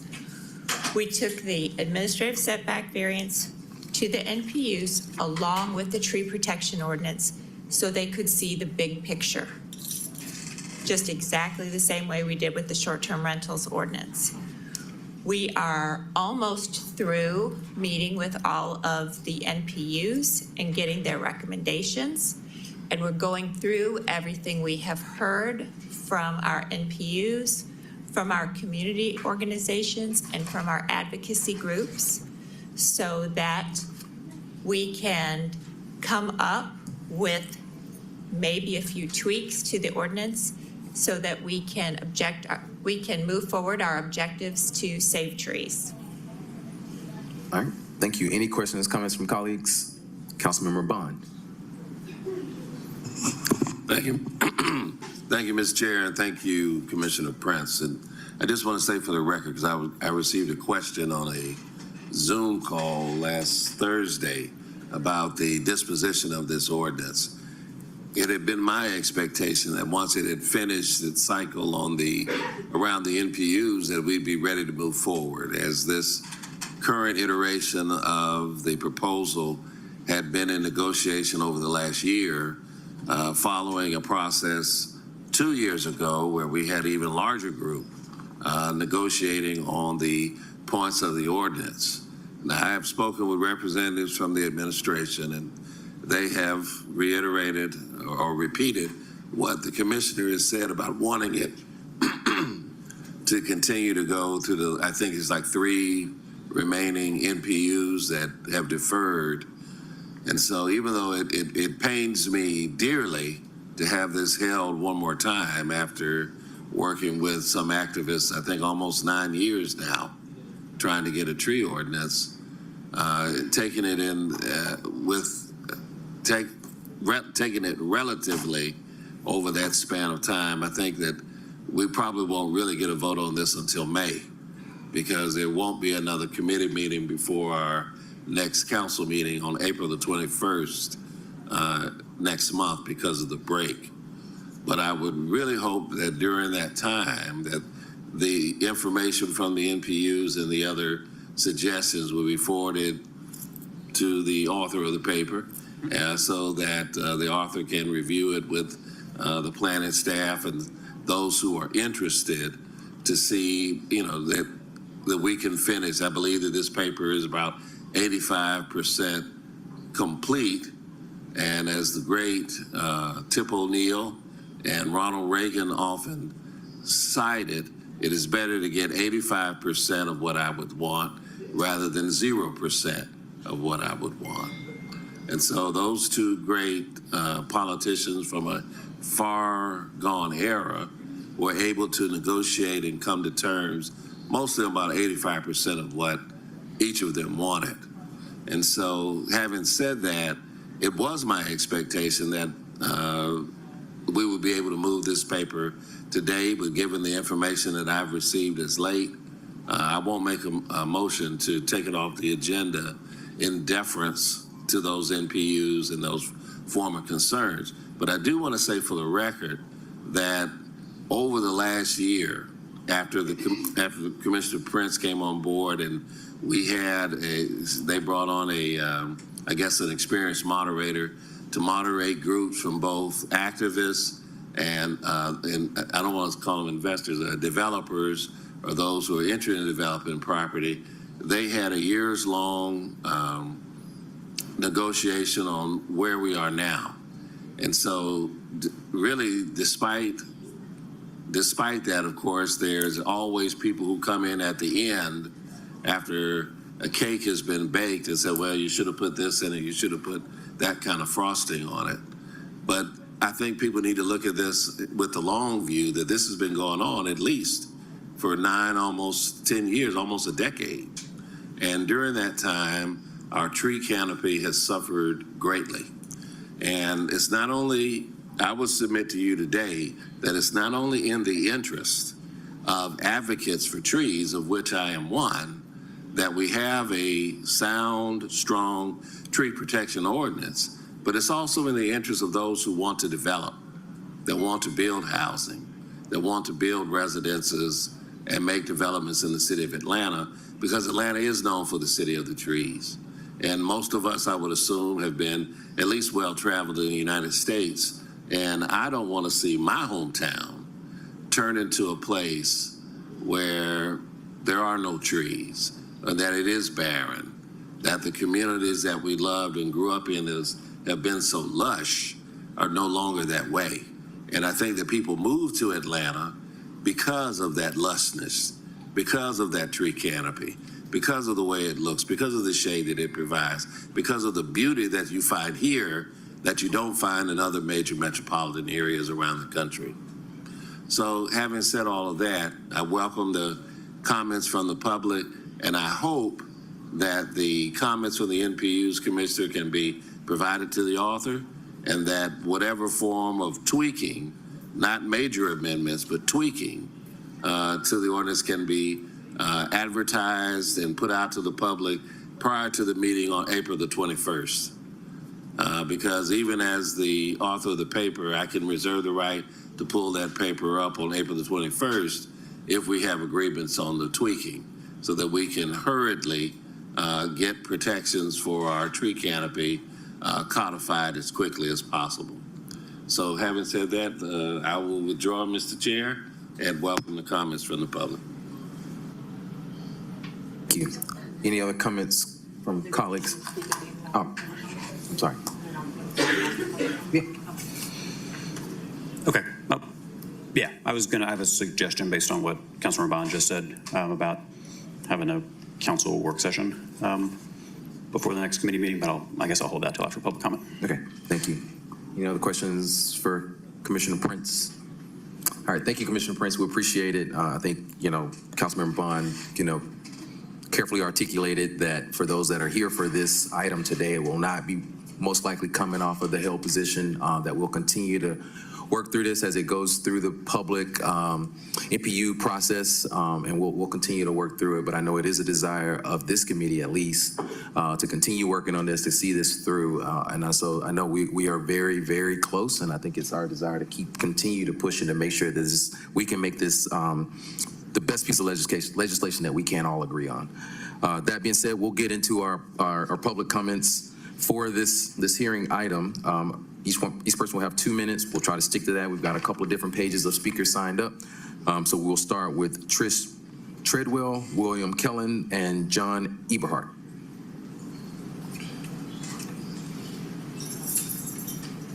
Floor is yours. Good afternoon. My name is Trish Treadwell. I am a former president chair of the board of Trees Atlanta, and I'm here because, one, as Councilmember Bond stated, please, let's just get this done. When I started as a board member with Trees Atlanta, even as a kind of entry-level board member, we were working on a trees ordinance. That was in the early 2010s.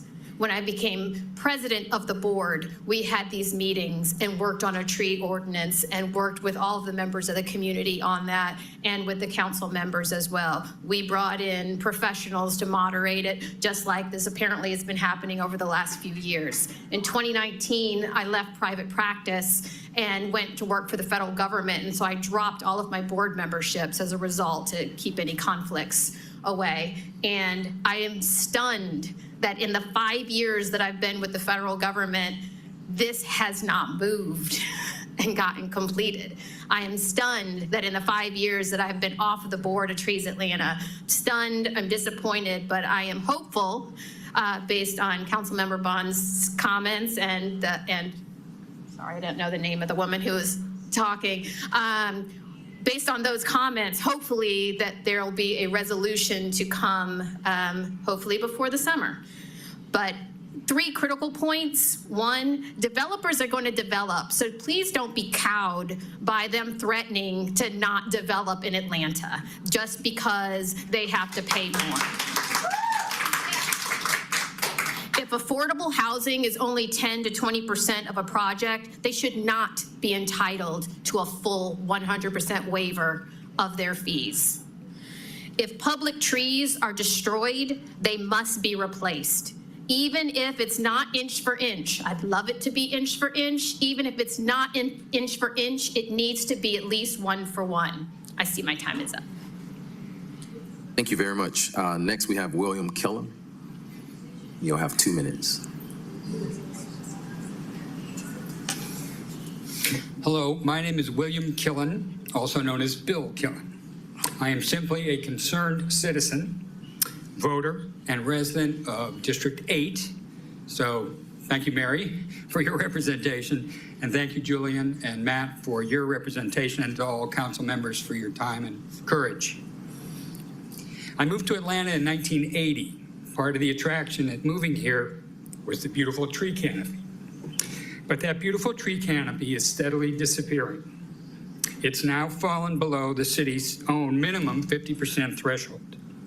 So I am here today in support of the current draft of the new tree ordinance. I urge you to approve the tree ordinance as is today and pass it on to the full city council for passage in April. The new tree ordinance has been carefully drafted by the Atlanta Planning Department, balancing the input of many interested parties. It is the final result of 7 years of work, 7. So the time has come to approve this new tree ordinance as is and move it forward. In particular, the carefully balanced tree preservation standard in the current draft should be retained. It is the most important provision in the new tree ordinance. It both saves trees on one hand and preserves owners and developers' right to develop the property on the other. So please, no more delays, no more changes, no more testing. The current tree ordinance has been fully tested and it is woefully inadequate. And that's all we need to know, is to move forward. So please, I implore you, do the right thing. Pass the new tree ordinance this spring and finally get it enacted into law. Thank you for your time. Thank you. Our next speaker is John Eberhardt.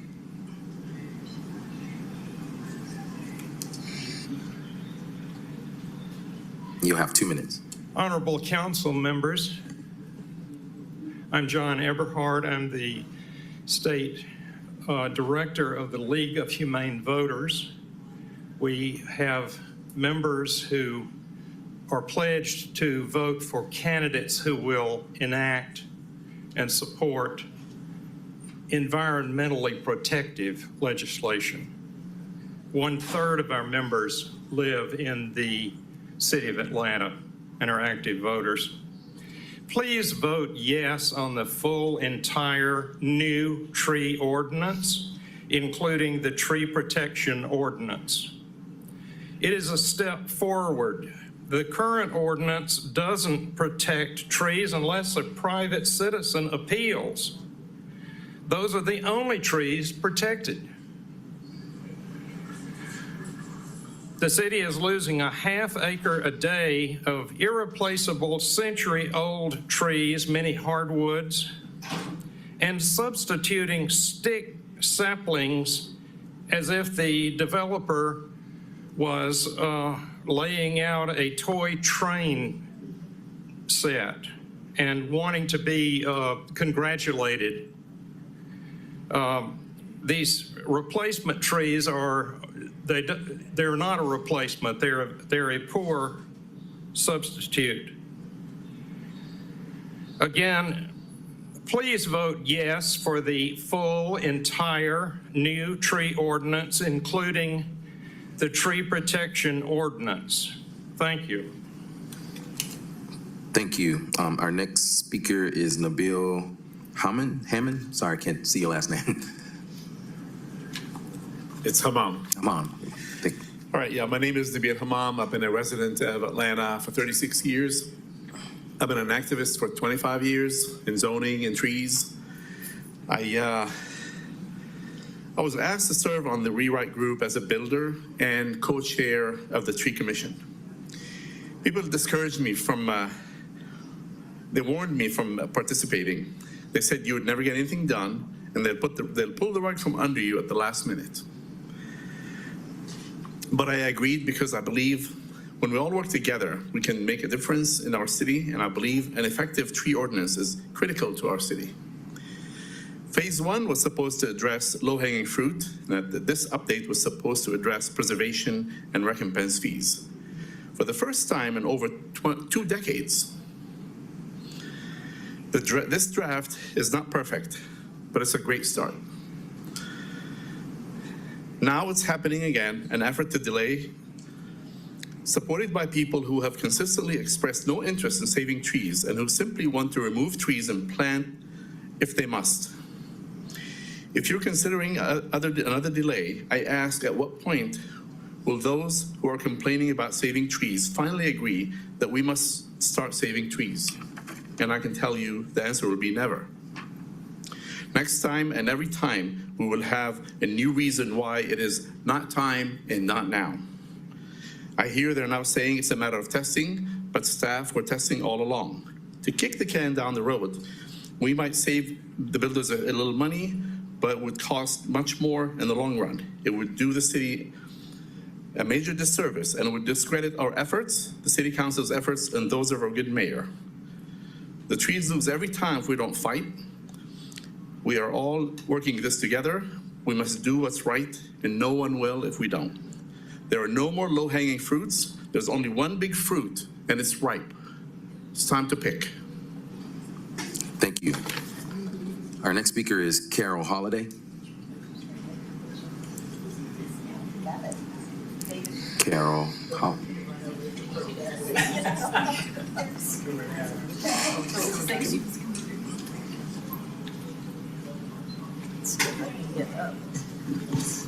Thank you. I can get up a little higher, so I'm going to go for what I can. I don't think this was made accessible, do you? I'm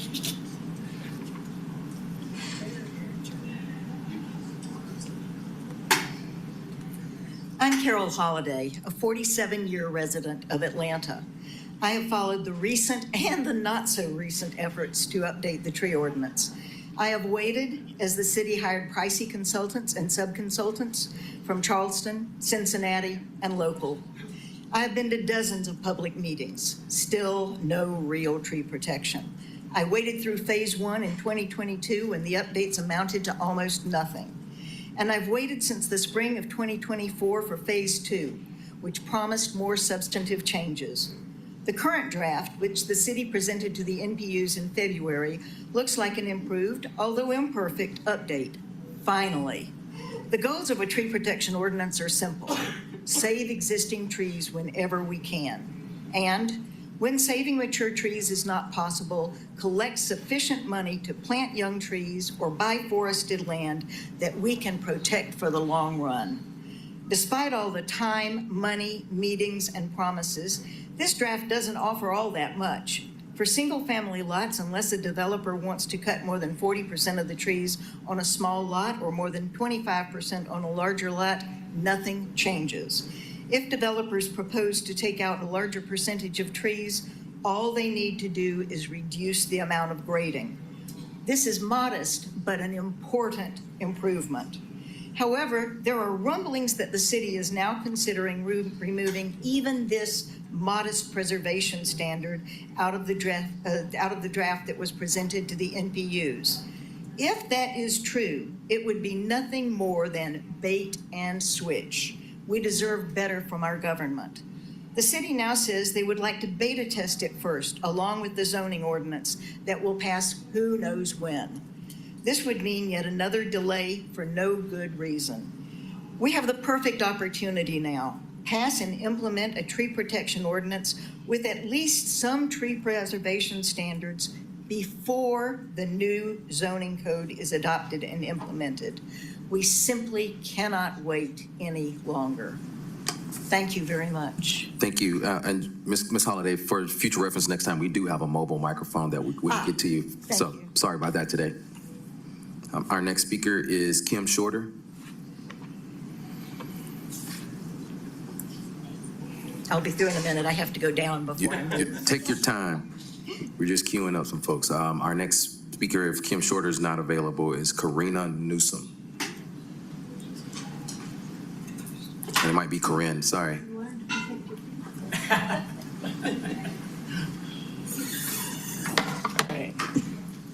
Good afternoon. My name is Karina Newsom, and I'm a wildlife biologist, and I serve as the conservation scientist at National Wildlife Federation.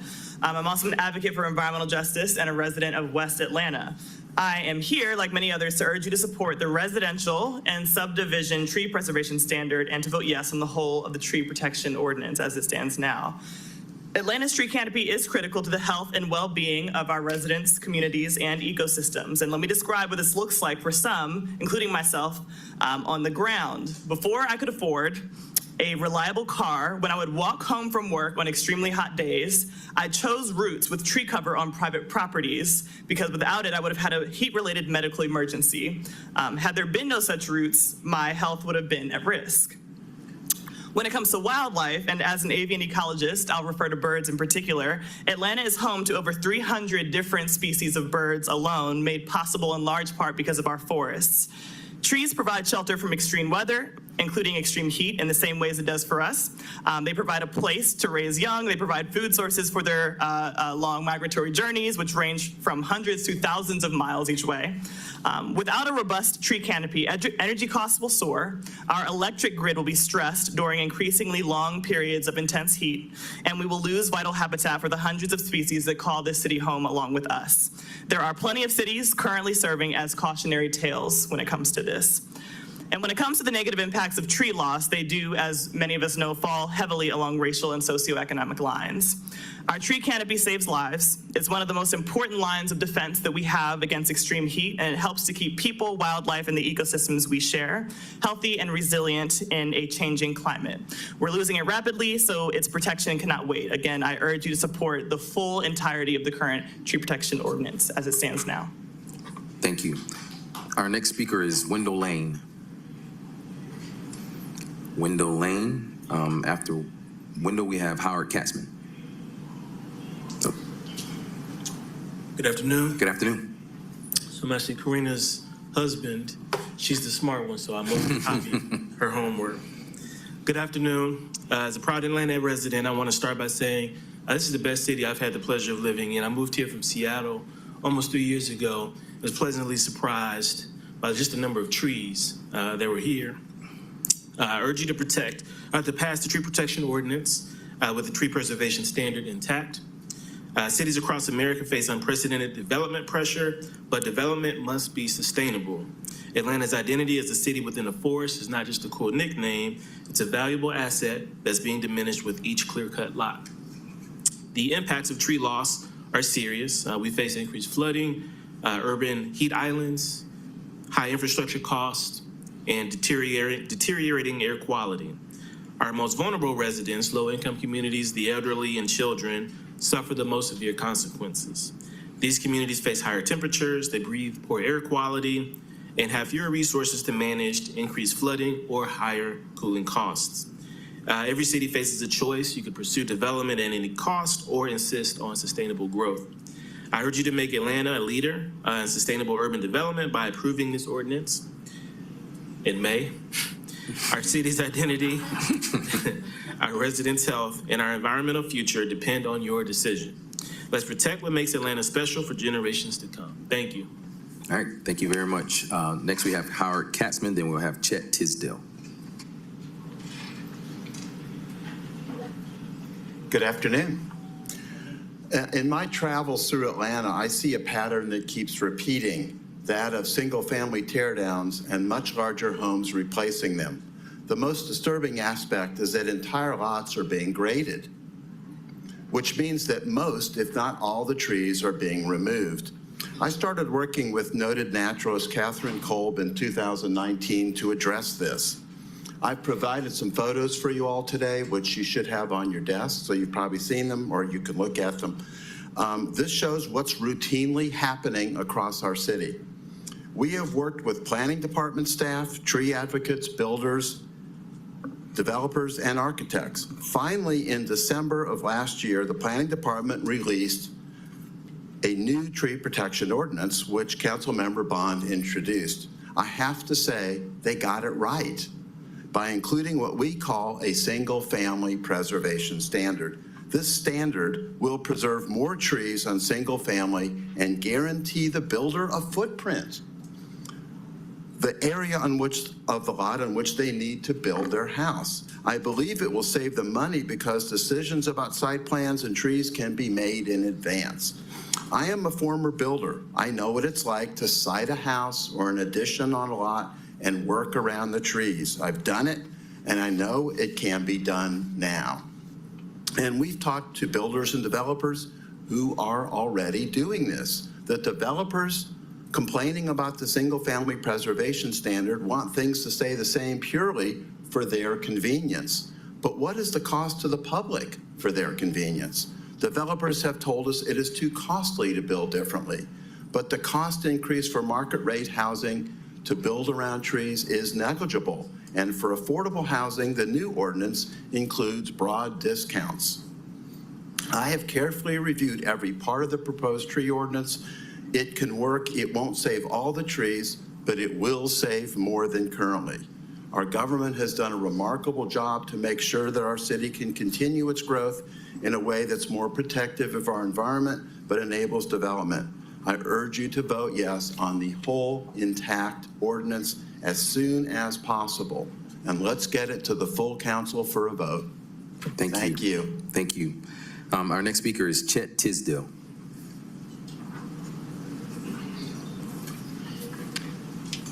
Thank you. My name is Chet Tisdale. I'm a member of the Tree Conservation Commission. Atlanta has a tree loss crisis. All the data shows that. Why? Because the current tree protection ordinance enables a developer to clear cut a lot, pay a small fine and recompense. The current tree protection ordinance enables clear cutting, and clear cutting is what has damaged Atlanta's trees and tree canopy. What is the answer? In frustration, in March of 2020, 5 years ago, I sought out people who were experts, Kathleen Kolb, Howard Katzman, and others. And I, along with them, formed the citizens group of nonprofits, tree advocates, interested citizens, builders, and we, with Matt Westmoreland's help, began negotiating with the Planning Commission. We've done that for 5 years. We've included developers in those negotiations. I'm an environmental lawyer. I represented developers in my career. I know developers, and we want them. And good developers care about trees. But we have to stop clear cutting. I want to commend Commissioner Prince for what she and her staff have done. They have developed a tree protection ordinance with a preservation standard that will, number one, allow builders and landowners to build what they want to build and to cut the trees down that they want to cut down and need to cut down for their development, while requiring them to save trees that can be saved. That is the big and huge difference. The current tree protection ordinance doesn't have a preservation standard. We have to have a preservation standard, a good one, if we are to save Atlanta's trees. And I want to tell you that I think we do. We've all looked at that, and we feel very good. Now, as I said, I represent developers, and many developers care about trees and work around them. Some developers simply want to continue clear cutting, which has injured us, and they've come up with an excuse to delay passage of the preservation standard. Tested against the zoning ordinance for a year, 2 years. How many years of clear cutting can we stand? It's time to put an end to it. We should enact preservation standards. If there are problems with the zoning ordinance, first of all, Thank you, have a very good Mr. law Tisdale. department. We'll let you, if you can land the plane quickly, I'll let you go for it. Okay, the law department can work out those conflicts between the zoning ordinance and the tree protection ordinance, if there are any. But if we delay it for years, we will only be making the problem worse. It is time now, it is time to pass the very good preservation standard. All right. Thank you. All right, thank you. Councilmember Norwood. Yes, I just wanted to say that we are in receipt of the preservation standard with real-life examples, specific addresses in multiple council districts, and everyone up here has got a copy of that. So I appreciate the work to go out in the streets and show pictorially what can be done, where you can build, but we can also move a driveway to save a tree. We can do some things that don't impact the ability of a builder to build on that lot, but will enable us to have a better product. So thank you for doing that work, whoever put all of this together. Thank you. Thank you. So our next speaker signed up is Funmi Sonubi to give extra time to the next speaker. However, we're not allowing the extra time to be ceded to the next person. So if Captain Kolb, you're up, we'll give you the 2 minutes.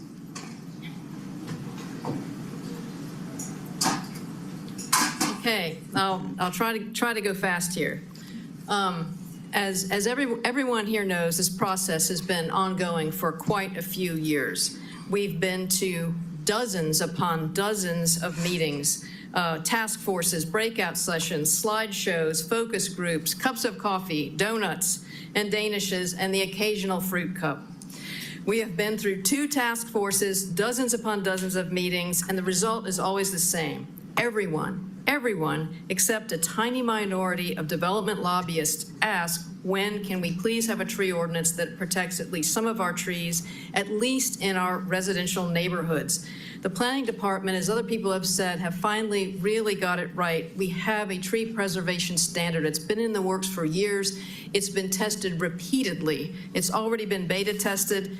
We've had complaints that we have to wait for the zoning code. There's no merit to this. The zoning code is not dependent, the tree ordinance is not dependent on the zoning code. The part that the commissioner just mentioned about the administrative variance, we can go ahead and pass the tree ordinance without that to start with, and it will be absolutely fine. It's already been beta tested. It's already ready to go.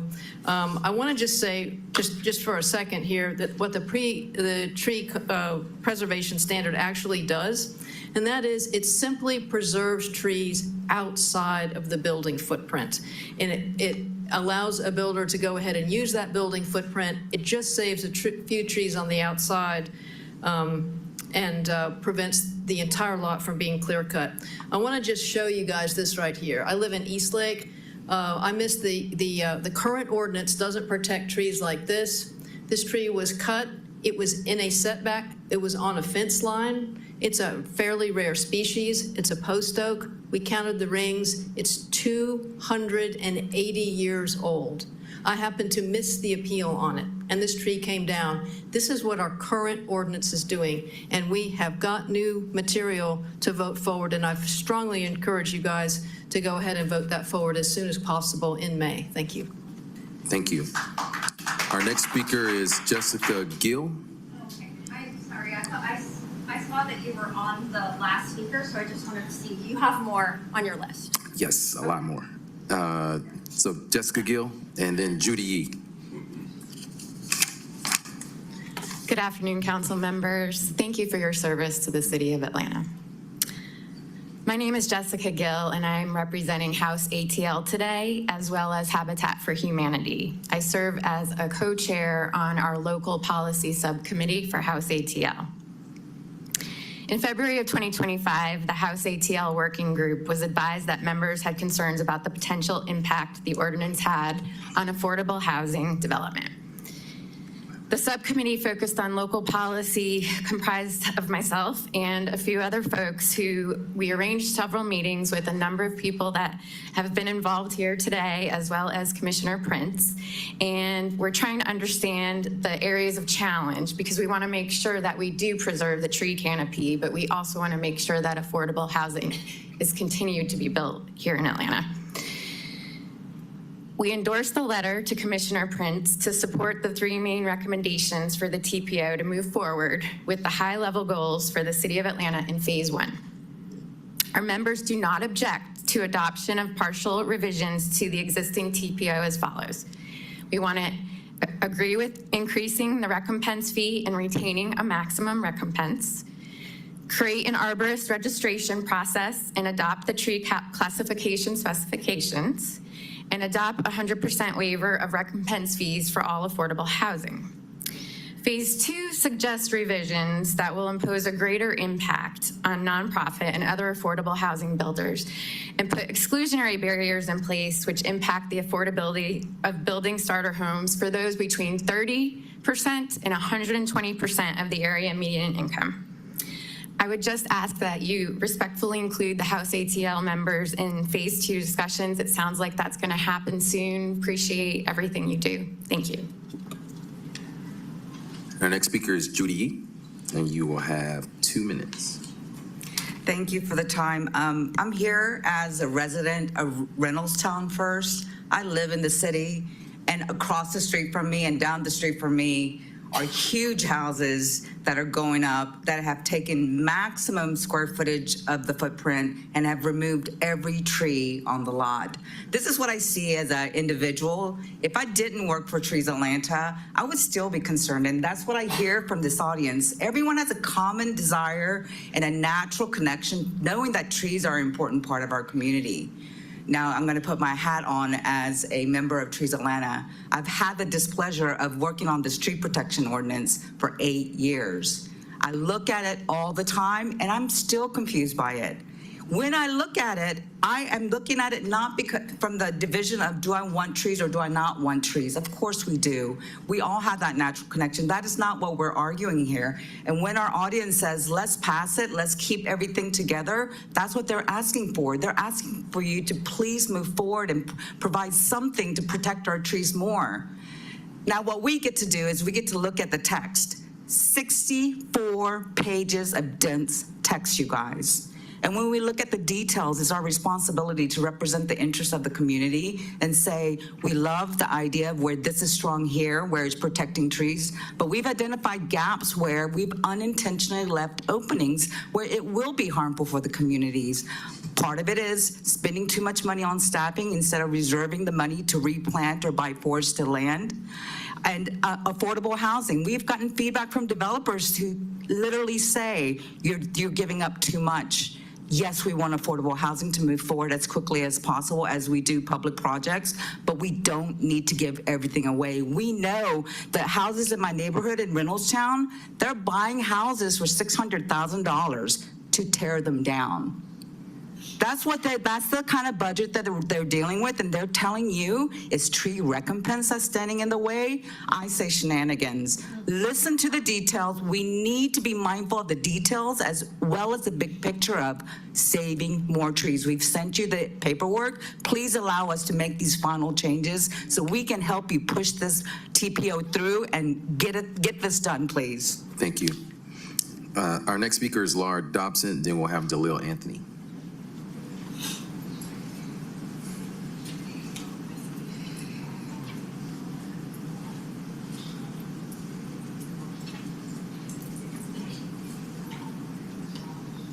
Hello there. My name is Laura Dobson. I live in Peachtree Hills. I'm asking you to please pass a tree ordinance, not out of frustration and exhaustion, but actually one that protects trees, replants them to comply with the 50% tree canopy ordinance that the City Council passed, as well as to use the Tree Trust Fund in the manner in which it was designed, which is to actually protect our canopy and buy more of it for protection, as well as taking out invasive species and such. I also want to ask you to consider putting protection back in for the riparian buffers. One of the most important conclusions of the city design $1 million study was to protect riparian buffers. It has now been removed, and that assignment has been given to the stream buffer panels. But in practice, stream buffer panels, technical panels, do not assess tree protection or improving tree replanting. They essentially look at the watershed and stream impact. So removing that from the tree ordinance greatly impacts what we know was happening in Atlanta. I live in Peachtree Hills. During Helene, we had boat rescues along Peachtree Creek. These climate events are happening more egregiously and more frequently. Please help the neighborhoods and communities on waterways and tributaries. We desperately need to protect those corridors. Thank you so much. Thank you. And our next speaker is Dalil Anthony.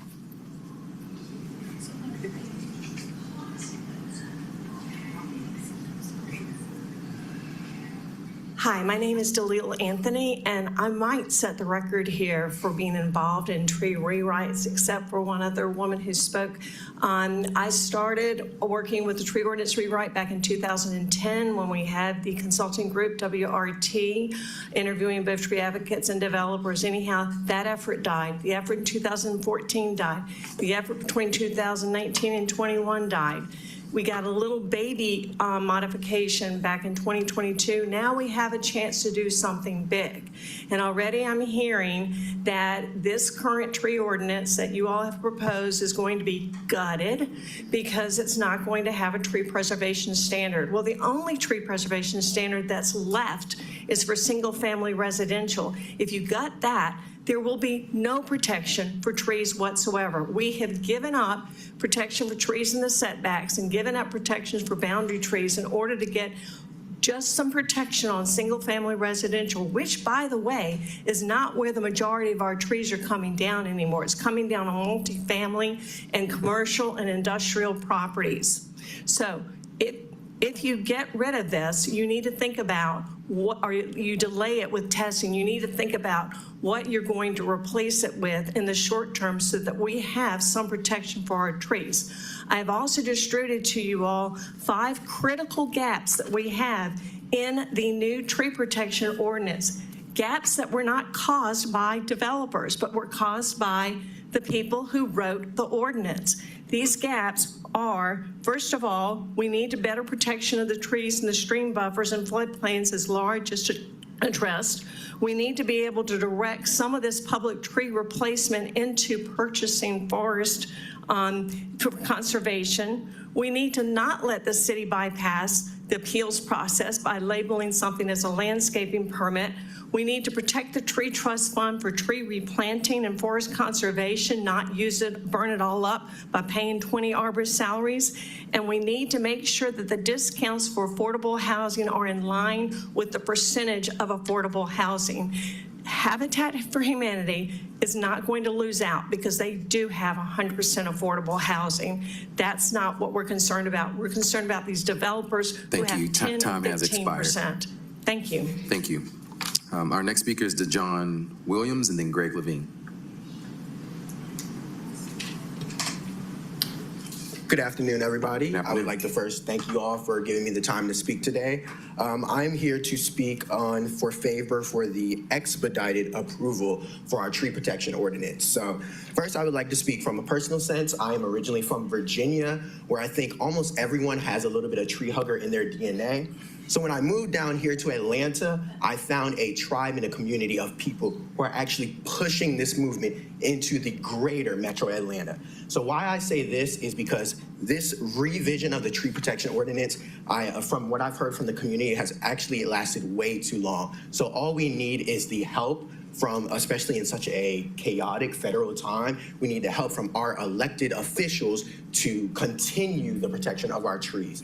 Now I would like to put my educator hat on a little bit. So since I've been in Atlanta, it's been about 2 years now, I have literally seen the response from communities as I'm out there in the youth, teaching them about the plants and the trees that we have and seeing their change in energy, as far as even young adults in colleges that I work through, bringing out in the forest, educating and teaching them about jobs that we will potentially have in our forest. You can see the excitement that they have. We actually have gone to make a workforce training program where we have continuous people from our communities wanting to learn how to protect our trees. So you have the community behind you. I would like to say and challenge you all with these 3 C's to continue to think about the future of our city, continue to think about the future of our canopy, and continue to think about the future of our communities. You hear the voices of the people. You see the action that is trying to be taken against this tree protection ordinance. So I will say and leave you all with this. We absolutely love the forest that we have here, and we will leave it to you all to help us protect it. Thank you for listening. All right, thank you very much. Our next speaker is Greg Levine, then we'll have Rachel Carroll. Good afternoon, everyone. Greg Levine, the Executive Director of Trees Atlanta. I've been working with the organization for 30 years, and this has been more than 20 years in discussing the tree loss that's happening in the city. And there's much data that shows that we're continuing to lose it. And as y'all know, Georgia Tech has been doing assessments over the last 15 years. And we have one that's been sitting around for a couple of years that I would urge you to find and see what it says. But we believe it's going to show we're well under 45% canopy. And y'all made a goal of a 50% canopy. And obviously passing this tree ordinance is going to be critical to meeting that goal. And so we asked that the draft that we saw last month is definitely going in the right direction. Y'all know the gaps. Judy shared them with you. Other people shared the gaps. It's important to make these small changes. They're very doable. Most of them aren't even being discussed by the development community. It just makes the ordinance where it needs to go to actually protect our trees. So we ask that you fill in those gaps, including making sure that recompense funds go towards tree planting and buying forest. Also, the preservation, we need a preservation standard. So the city hasn't come up with one. The tree supporters and advocates have. Let's go with it. Also, we need to definitely give a break to our affordable housing. Everyone agrees with that. But the discount should go to affordable housing, not to the components of development that aren't affordable housing. And there's a sharp break, and that's what should be discounted. As we go into some very difficult times, it's really nice to believe that our city can control making things better in Atlanta, where we can't control so much in United States or the world. Y'all can make some climate change right here by passing this, if not on the 22nd, the 5th is, May 5th is the date, I guess. Let's pass this ordinance and make sure that we make it the best thing it can be. Thank you. All right, thank you. Next, we have Rachel Carroll.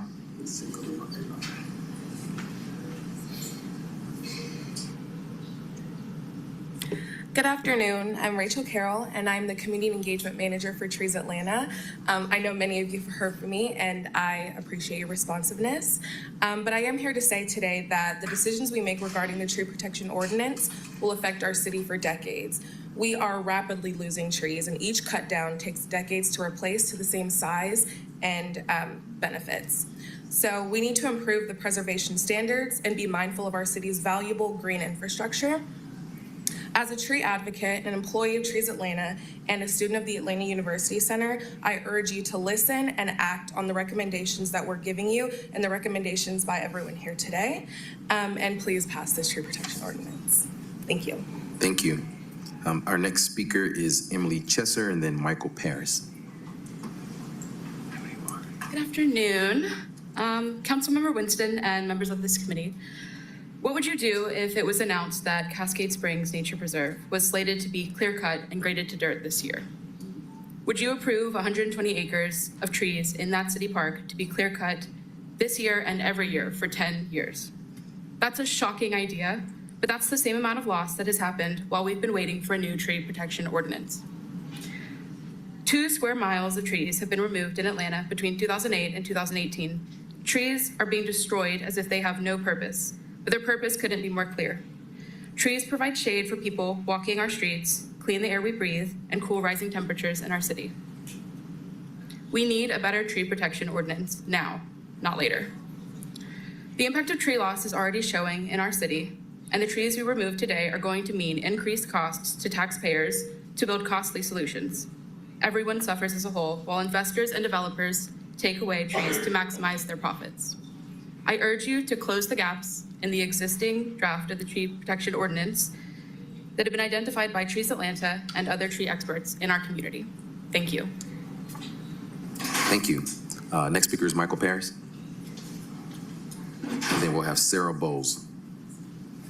Thank you, Mr. Chairman and committee members. Appreciate the opportunity to speak today. We're handing out a letter that I think you already have in your inbox from the Council for Quality Growth and other associations that have been involved in the stakeholder process all the way through. And so absolutely recognize this has been a long, years and years and years of getting here. We had the privilege of being involved in both stakeholder groups. I think we've made a lot of progress, Mr. Chairman and council members, and I think we're a long way down the road. But I would ask you to consider the following, that we really do need to consider that we have undertaken in this city a rewrite of this entire zoning ordinance, top to bottom, A to Z. And we do have to make sure, as we look at this new proposal, how those pieces fit together. So at the risk of sounding like we're asking for a further delay, I do ask you to consider the possibility that there are conflicts that we need to make sure are addressed, and we make sure that as we look at the new, wait till we get that new zoning ordinance in place. But meantime, this, speaking for the Council for Quality Growth, we have proposed in this letter an immediate increase, 100% increase in the recompense fees, okay? Recommended, also you'll see in the letter, recommended that we certainly agree with the registration of arborists, foresters, landscape architects, and the tree service companies. That's an important piece. The proposed waivers for affordable housing, I think those are extremely important. And we would also like you to further consider helping us understand, and we have further dialogue on the plans the city has for the current ballast in the tree trust fund, because that's an opportunity for the entire city, make sure those fees are being spent correctly and in the right places. So I appreciate your time. All right. Thank you. Next we have Sarah Bowles and then Ann Christopher.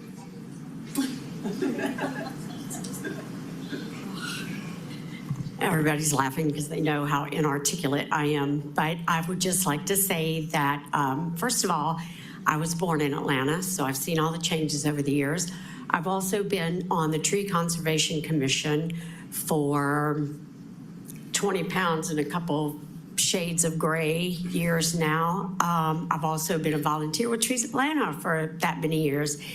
And there are a lot of people in this room that have worked tirelessly, worked very hard to come up with a TPO that everybody can, agree with.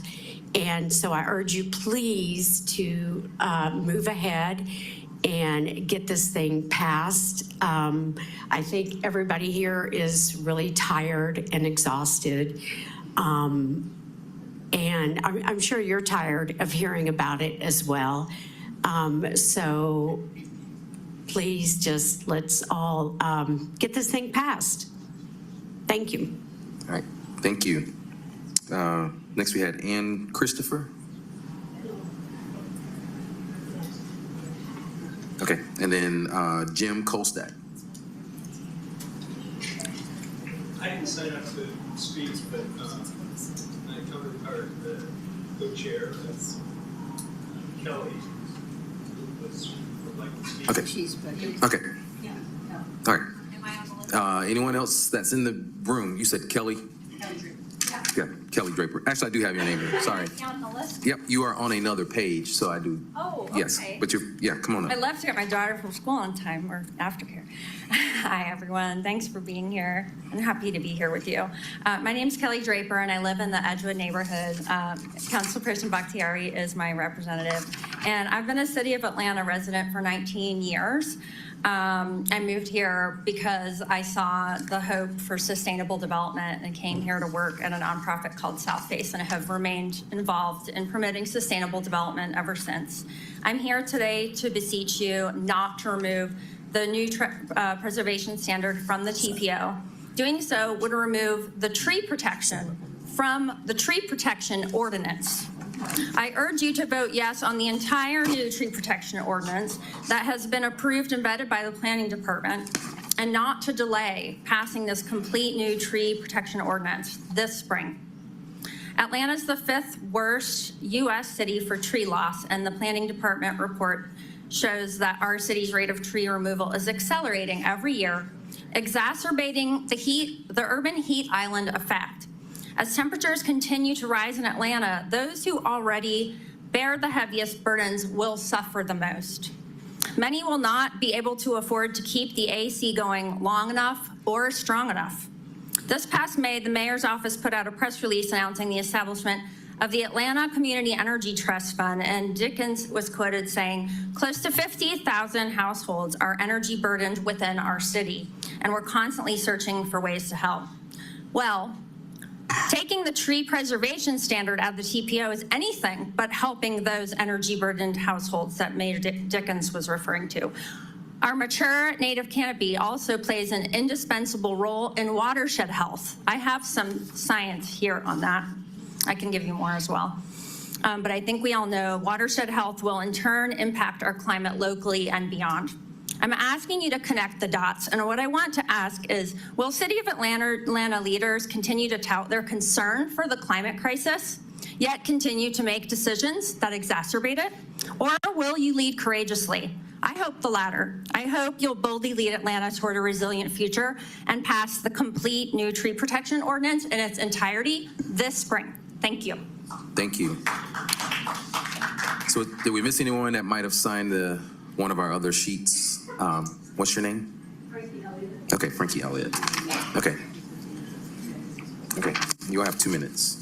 Thank you. I'm Frankie Elliott. I'm with the Atlanta Realtors Association as well as the Atlanta Commercial Board of Realtors, and our commercial association was signed on that letter that Michael just discussed for council growth. So I just want to reiterate some of the points that he made. I think one of the most important things on there has to do with the recompense fee. And I think currently the way the current proposal is it jumps the per centimeter inch up to $260 per centimeter inch. And what we're recommending is a 100% increase from what was originally passed in 2002, I believe, which would make it $60 a centimeter.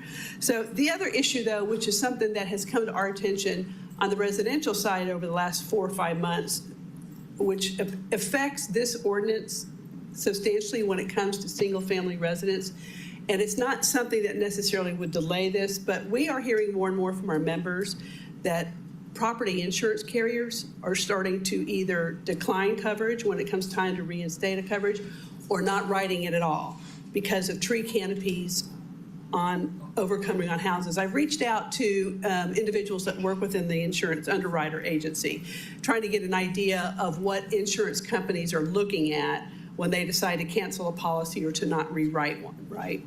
And right now, from what we can best determine is if 50% of a roof is covered with a tree, an insurance company doesn't want to cover that house any longer.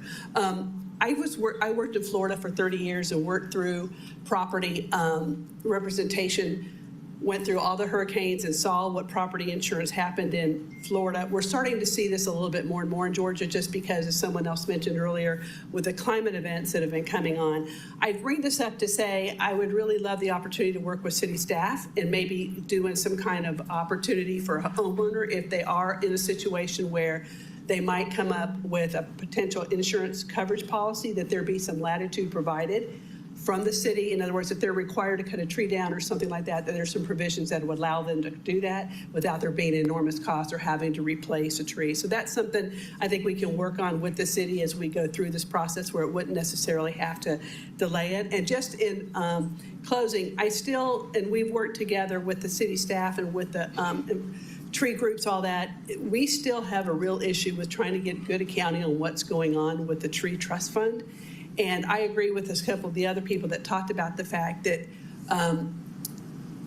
the goal for the city of Atlanta to have a 50% tree canopy is a phenomenal goal, and a lot of people love that idea. And it's right, it's what makes Atlanta truly attractive. But if that's going to be the city's overall policy, then the city needs to make a commitment to make that happen, not only with the tree protection ordinance, but also how it funds things. So if it's important to make this tree canopy work, Thank you. make this ordinance work, then we need to make sure that that the money in the trust Time has expired. Okay, Right. thank you. Anyway, no, thank you. All right, thank you. Councilmember Norwood. Yes, I just wanted to add to the conversation about insurance and homeowners and builders not being able to get the insurance. We just went through that, the insurance company for my husband's house where I live, it was discontinued. What ended up happening, which was fascinating, is the insurance companies don't understand the difference in the trees. So we had to take out limbs of a magnolia tree that was never going to drop a limb onto our house because the people that are evaluating it do not have the technical. So your group of all of you guys are perfect to talk with the insurance carriers, with the tree advocate community, and let's get some education so that people don't have to do what my husband and I had to do 3 weeks ago. Thank you. Councilmember Backyard. Yeah, thank you so much. I wanted to, make sure I speak on this because I do feel passionately. Also, I'm pretty sure that half the tree advocates that spoke today are my constituents. Kelly, Catherine, Judy, all the people least informed on this topic. No, I'm very lucky to have you all as my constituency. I just wanted to make a couple comments. I know that we are, okay, hold on one second. There's going to be a party downstairs. Shut. Okay, so real quick, I just wanted to say, this is something I'm trying to understand and balance because of my background in environmental crisis relief work. I agree with what my constituents are saying in terms of tree loss. Some of my major concerns around this are also just, we've talked about trees and we talk about how pretty they are, and that is true. My district thankfully has a canopy, even though it is disappearing at a rapid rate.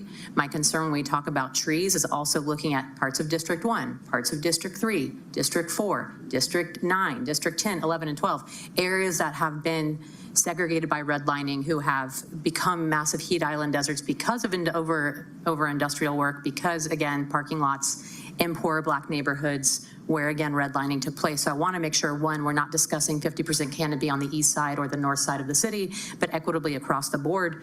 That's going to be a big piece for me. I want to note that, yes, Judy mentioning Reynoldstown, we absolutely have developers, thanks to the Beltline overlay on R5 the R5 zoning, they have found the loophole to build to the outermost limits, which is creating flooding issues for us there and infrastructure issues because our streets have been torn up. Our stormwater system has been torn up because of the development in Reynoldstown, which is incredibly rapid. And because our tree trust fund, our tree ordinance currently structured, it is more time effective and cost effective to do it illegally than to do it legally.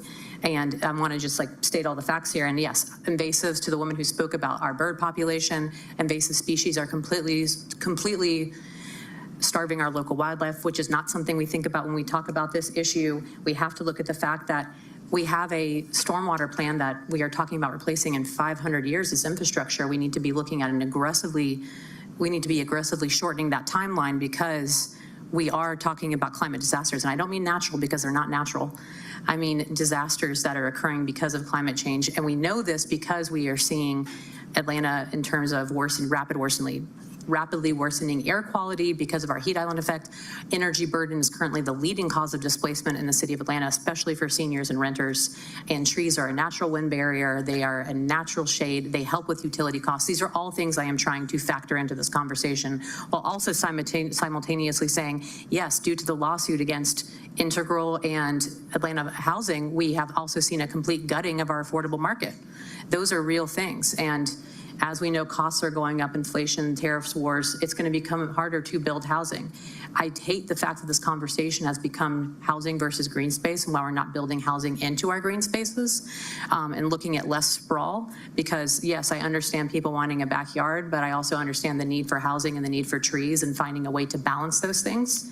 And to Michael and to Councilmember Bond's point, 85% of something, so I know we're not going to reach something perfect, but I do want to say that I am taking it very seriously because the greenscape piece and understanding that we are going to have climate refugees coming to Atlanta. Our housing numbers are going to go up, the number of people seeking housing here. These are all parts that I want to talk about because when we talk about this and moving quickly, and not saying anyone here is not thinking this all the way through, we have to look at it on a regional stage more so than anything else and all the outside factors that are going to be coming in because this will not be happening in a vacuum. So it is imperative now to look at all of the climate facts, but also to look at the housing numbers because 1 million people in the next 20 years or 900,000 is going to be more than that. We're not factoring in climate refugees. We're not factoring in overwhelming of our healthcare system due to hospital shutdowns and climate disasters that'll happen there. And I know this is a lot of information, but this is what keeps me up at night, and this is what I'm constantly thinking about when I think about the TPO and when I think about balancing housing as well.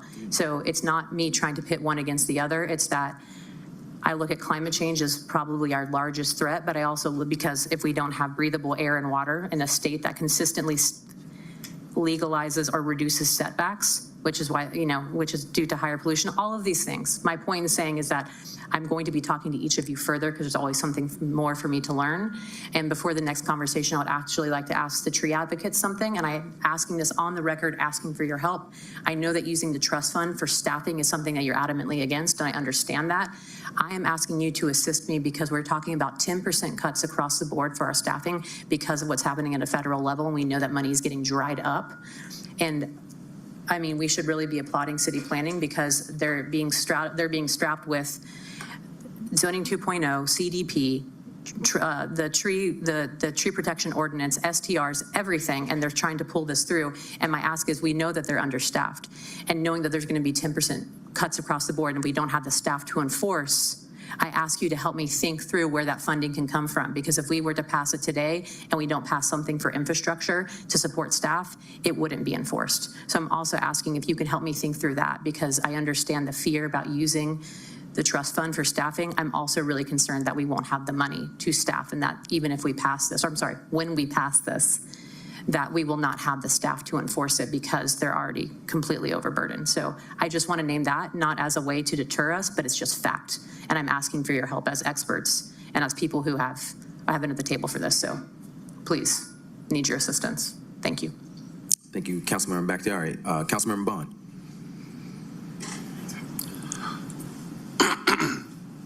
Well, I just want to say to the group, I want to thank you all for your comments and being here today and being concerned. But I got an idea while Councilwoman Bakhtiari was talking.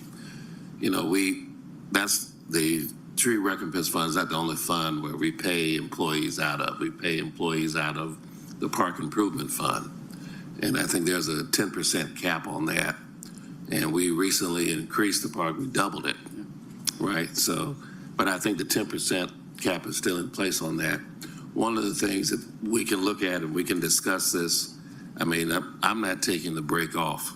And that's why I was saying to the commissioner that as soon as we get the information from the NPUs and other interested parties, Trees Atlanta, of course, Council for Quality Growth, that, you know, I'm willing to work on this through the 21st. But one of the things I was thinking about as you were speaking is that given the crunch financially that we're in, you know, there's nothing to prevent us to put a hard stop on when we've stopped funding these positions out of that fund. For example, we can do a 3-year hard stop, 4-year hard stop after administrations change at the federal level to say after this particular point we will no longer fund positions out of that fund and things of that nature. So if people are around during the quote unquote council break, of course I'm more than willing to sit down and work with anybody, because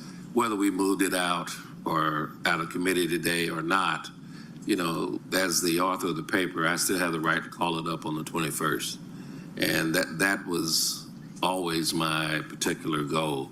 Now, as I stated earlier, after talking with folks in the administration, they wanted it to go, you know, make sure we had the MPU comments. I think there's 3 left. I don't know if the commissioner's still in the room. Oh, the commissioner, do you know which 3 NPUs that is and when they meet?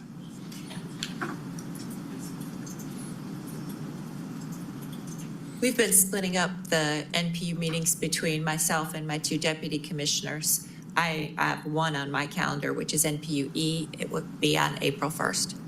So there are 2 more, right? Yeah, there are 2 others, and I don't have the dates in front of me right now. I apologize. Well, assuming that they meet before the 21st, because I know E is, like I say, earlier in the month, that perhaps that second week or that second week of April, perhaps we can commit to have some conversations with interested parties about what, you know, the recommendations are, and perhaps we can see what we can do before the 21st. Now, I know that April 6th, everybody will be partying in the streets because that's my birthday. So I know we won't be working on that particular day. But absent that, like I said, maybe the second week of April, perhaps we can commit to having a meeting and inviting people in so we can have this conversation, because it is absolutely critical that we stop the bleeding on our tree canopy. Yes, sir. After the national holiday of your birthday, our staff will be able to work on this. Absolutely. And for you others, if you don't get it, you need to talk to HR, because it is a national holiday. But so I'm committed to doing that, you know. All right, thank you, Commissioner. Thank you, Mr. Chair. Thank you, Councilmember Bakhtiari. Again, for the folks in this room, if you can please take time to thank the DCP team. I know they're doing everything possible, and they've gotten some deeply unkind emails.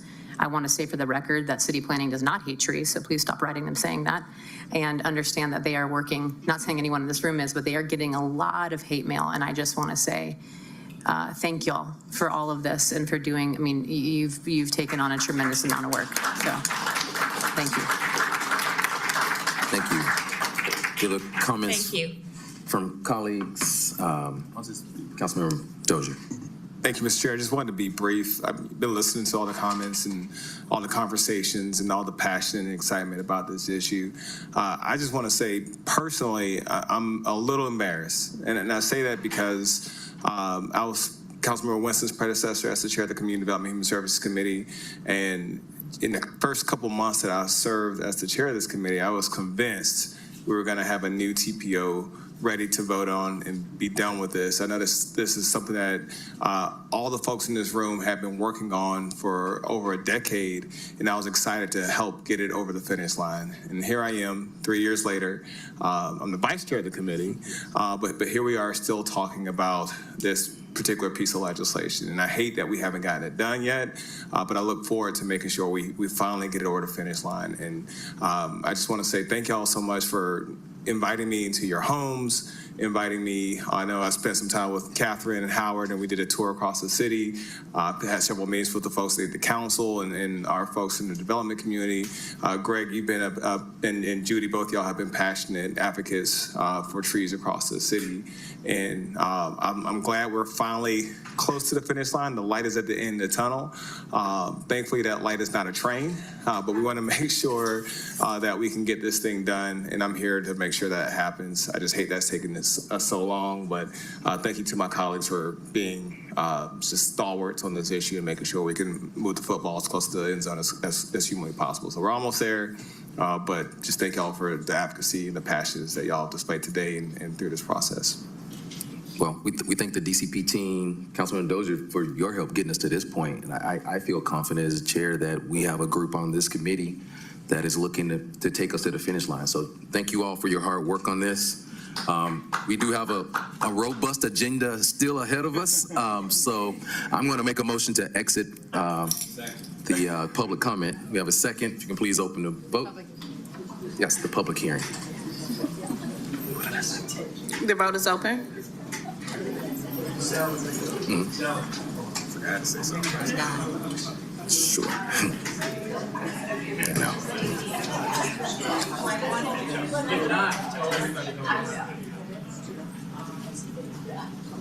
She's an aye. Councilman Backyard is an aye.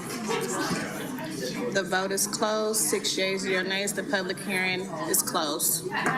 If you could still keep it down a little bit, we got presentations coming up next. So we're going to go to the presentations section of our agenda. So we have 2 presentations today. Mr. Chair, we need a motion to hold. Oh, sorry. I will make a motion to hold. Is there a second? Second. Oh, second.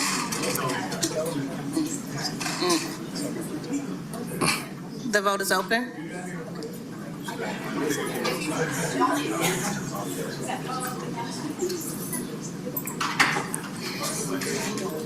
Will everyone please vote?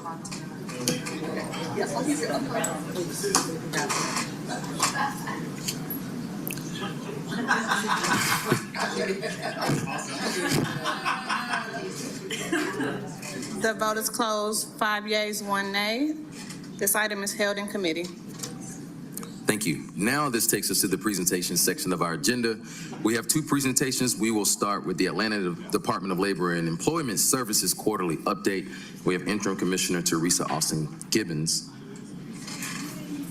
Welcome. Oh, thank you.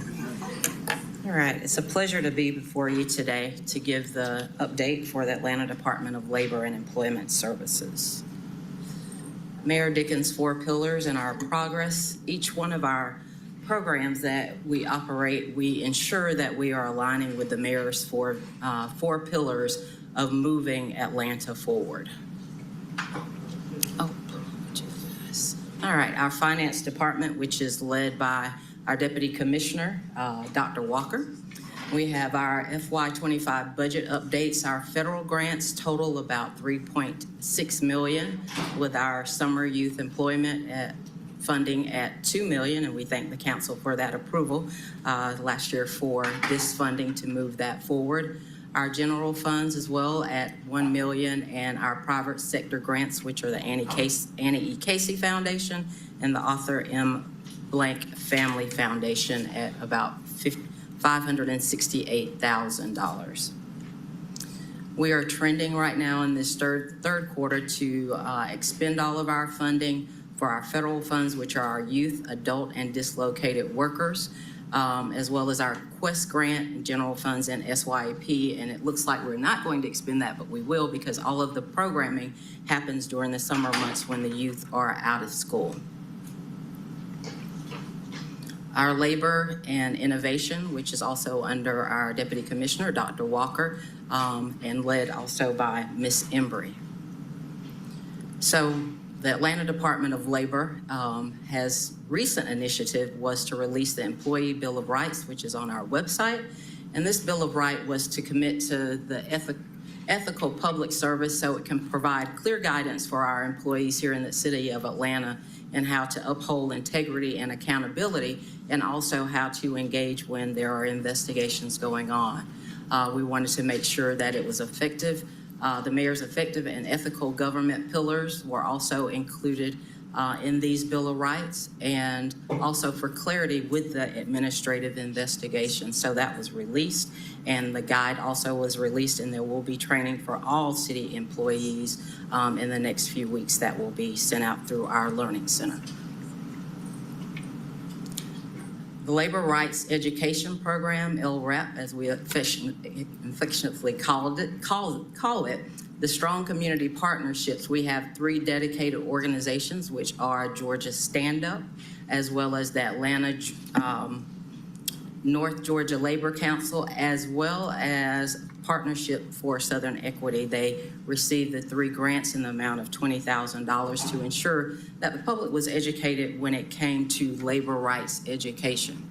And it was also to help build pathways to increasing awareness for labor protections, as well as if there were any misconceptions about hiring youth, even during the summer when they're on employment, working with these labor councils, that they had the information that they needed when it came to what it was like to work in a workplace and the things that could and could not be done to them as they were employees.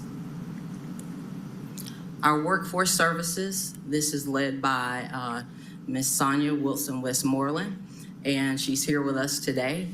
And we have met the PY24 performance goals for federal regulation. So if you think about federal regs when it comes to grants, this is very important, and I just want to give her a round of applause because that is tremendous that we have met these goals, this for PY24.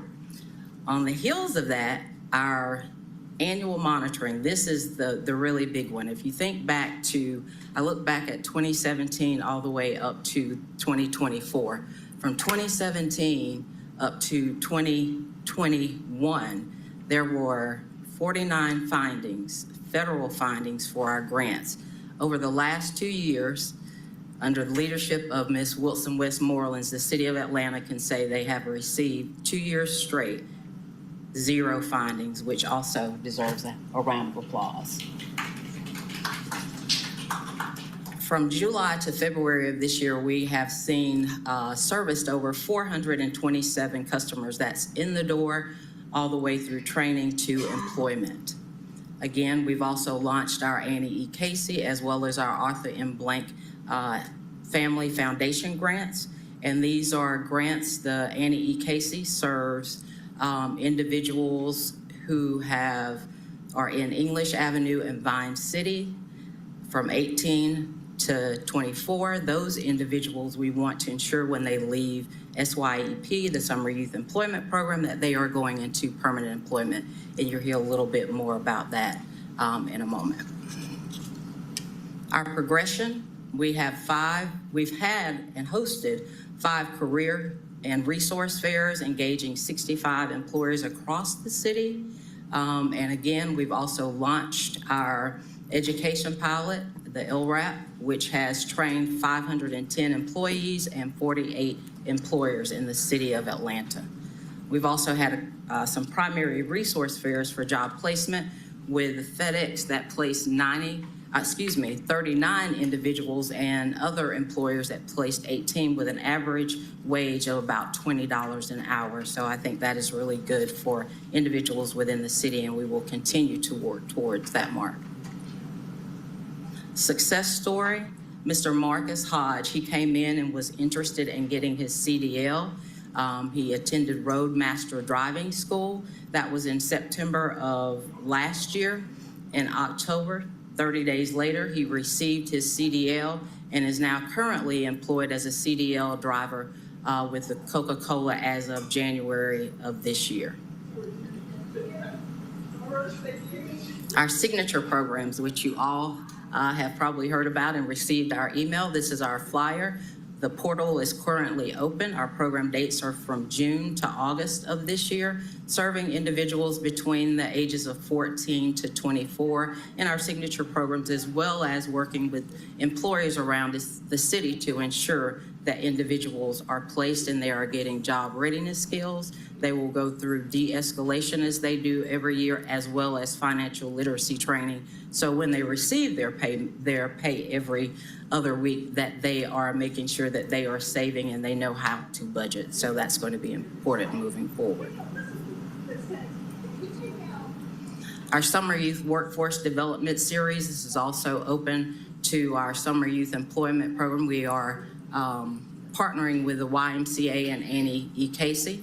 These will be workshops on interview skills, industry panels, as well as some resume writing and other workshops to gain skills. So as they move throughout summer youth employment and they continue on, whether it's into college and become adults, that they are learning from the beginning how to operate when it comes to interviewing, how do you speak with an employer, how do you team build, how do you communicate. So these things are important, and we have a couple of dates there in April and in May when these workshops will take place. Right, and that concludes our update. Are there any questions? Thank you. We will take questions from colleagues. Councilmember Dozier. Thank you so much, Commissioner. Just a couple questions, and it's actually kind of the same overarching question. So some context, I spent over a decade in workforce development, where largely focused on military veterans, and one of the things that really impacted our ability to deliver services was whether or not we were really meeting the market, meeting the demand there was for the services that we were providing. And I wonder, recognizing, like, for instance, the WIOA grant that supports a lot of our workforce development work is tied to what's happening in Washington, D.C. I imagine there's some evaluation on whether or not there might be some impacts in upcoming fiscal years to our ability to deliver services. But we also have a lot of Atlantans that are in need of work or need services for workforce development. I recognize that we received some funding through the Blank Foundation, some other entities. Just what does that growth trajectory look like in terms of our ability to deliver services, recognizing there's some uncertainty with the distribution of federal funds to support this work, recognizing the need that there exists for Atlanta residents to receive the services that y'all are providing. I see that we're helping scores of people across Atlanta, but I know there's thousands of people that need help. So what does that growth trajectory look like? Would there be ways that council can support that growth effort, whether it's when we look at our budget recommendations for next year? I know we have some larger overarching budget challenges that we have to navigate, but I do want to make sure that we're able to help as many people as possible. So it's something that is near and dear to my heart because of my professional work, but I also know there's a need in talking to my constituents, especially my young constituents, that the need is out there. So that's a lot. It's one question, big question, but just can you unpack that a little bit? Okay, yes. So the first part of that, you asked about the federal funding. So we are, along with everyone else, just watching to see what the administration does with our funding. This upcoming next week, I'll be attending the National Association of Workforce Boards in DC and hope to get, some information, and we'll continue to watch that as well as working with the mayor's office when it comes to the budget to make sure that we are explaining well our needs and what the trajectory looks like, what we want to serve when it comes to workforce development with employment. And so we would appreciate any assistance from the council when legislation comes before, if there's budget requests, that we have those fundings available. Thank you. Councilmember Bakhtiari. Thank you so much for the presentation. I really appreciate it. I had a couple questions, and again, congrats on everything you shared with us today. We know the federal government isn't particularly easy to work with right now. So I was curious, this was something I was speaking about a year ago. I know that the state passed a law for us to be able to pursue misclassification, but through notifying the state. Is there going to be, have they indicated any type of more aggressive effort with that, given the federal funds that we're going to miss out on, to just recapture some more dollars in the city? So if you would allow me to get back with you on Sure. that I would appreciate it. Not a problem. Yeah, I was disheartened. I was happy to hear that they ruled to allow us to pursue misclassification of employees. I was sad to hear that we still had to do it through them. So yes, thank you. And there was only one other question I had. I passed legislation sometime last year about the looking at a part-time senior work program. We were supposed to get you probably were not aware of this. We were supposed to get a presentation, I believe last month on the program. And I was just wondering if we could plan and ask the chair to see if we can plan to see when that update might be available. Okay. All right, you do that. Thank you. Ms. Tell, would you mind following up on that request? Thank you so much. I appreciate it. No problem. All right, any other questions, comments from colleagues? Greatly appreciate you and your team, and thank you for your quarterly update. We'll see you soon. Oh, sorry, Councilmember Bond, sorry about that. Thank you, Mr. Chair, and thank you, Commissioner, for your presentation. I just have a question, though. Has there been any conversation about perhaps expanding the youth employment program around the calendar year, not just in the summertime? Because we know that poverty doesn't take a break in August, right? Correct. So as soon as has there been any discussions about that? So there has not been questions about extending it, but when you think about the federal funding, and hopefully we'll still have it, the WIOA grant is a year-round program. So with the help of council, if the goal is to extend, that again would run back to the budget. Okay. So I know that back in the day when I was in school, I know that coordination with APS, there was a work program for the high school level students. And some who had accumulated a certain amount of credits could leave school early and go to work. And so since, to my earlier point about poverty really not taking a break, I mean, I would suggest humbly that perhaps there is some look at some way of providing jobs and opportunities around the calendar year. Now, not just in the summertime. We know we need to keep our youth occupied, during the summer.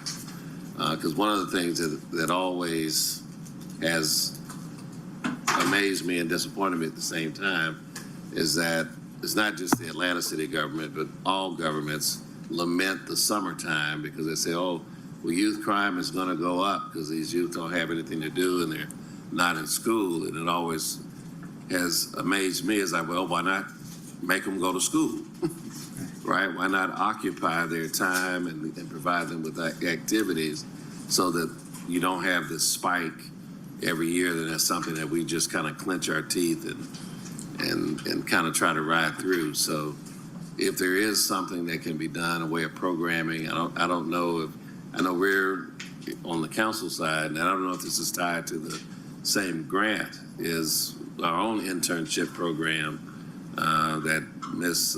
Kempson Wright sent us an email about a couple of weeks ago.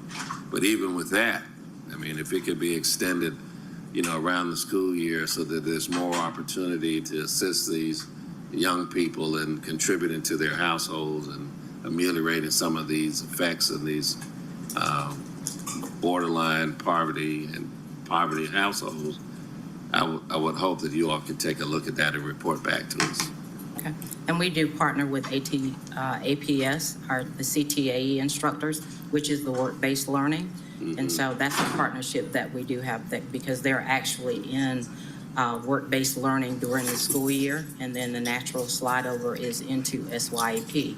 And for those that would be eligible for the WIOA fund, so that would keep a student continuously in the pipeline. Well, is that also funded with federal money?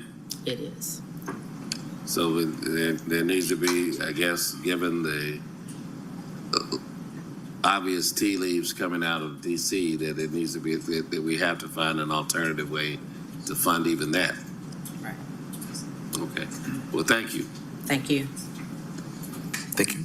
Councilmember Bond, any other questions, comments from colleagues? Seeing none, we appreciate you for coming in for your quarterly update. All right, thank you. Next, we have Atlanta Housing's quarterly update. I have Paul Renicar here, but I see the whole team here, except for Terry Lee, but I know she couldn't be here today, so I know Yep. Thank you, Mr. Chair. Thank you. Today, we appreciate the opportunity to come and talk about Atlanta housing's progress. We're going to talk about three big buckets, if you will. One, our impact on stabilizing the rental market here in Atlanta. Secondly, some of our properties and some recent groundbreakings that we've had. And lastly, we'll talk about the federal funding challenge that we have. And so we've decided, given the federal funding challenges, that we need to have a set of priorities in which we will operate. And so our priorities are three. One is maintaining subsidies for our most vulnerable residents, so maintaining those rental subsidies. Our second priority is to continuing our development of more affordable housing. And then lastly, we want to make sure we have adequate resources to do priorities 1 and 2. So with that, we want to give sort of an update as to where we are. We are serving about 43,000 plus individuals, and you see the breakdown there of seniors, disabled, and children. One thing we'd like to note that on the children's side, we're serving almost 40% of the individuals we get a chance to serve are children between 0 and 18 years old. And so I guess it can't be 0, but 1 day and 18 years old. And so we think that that's very important. So we have about 20% we're serving seniors, and the rest are folks that are in between, usually working individuals. When we look at our development going down to where you see the $3.5 billion, that is based on our commitment of $272 million to the development program.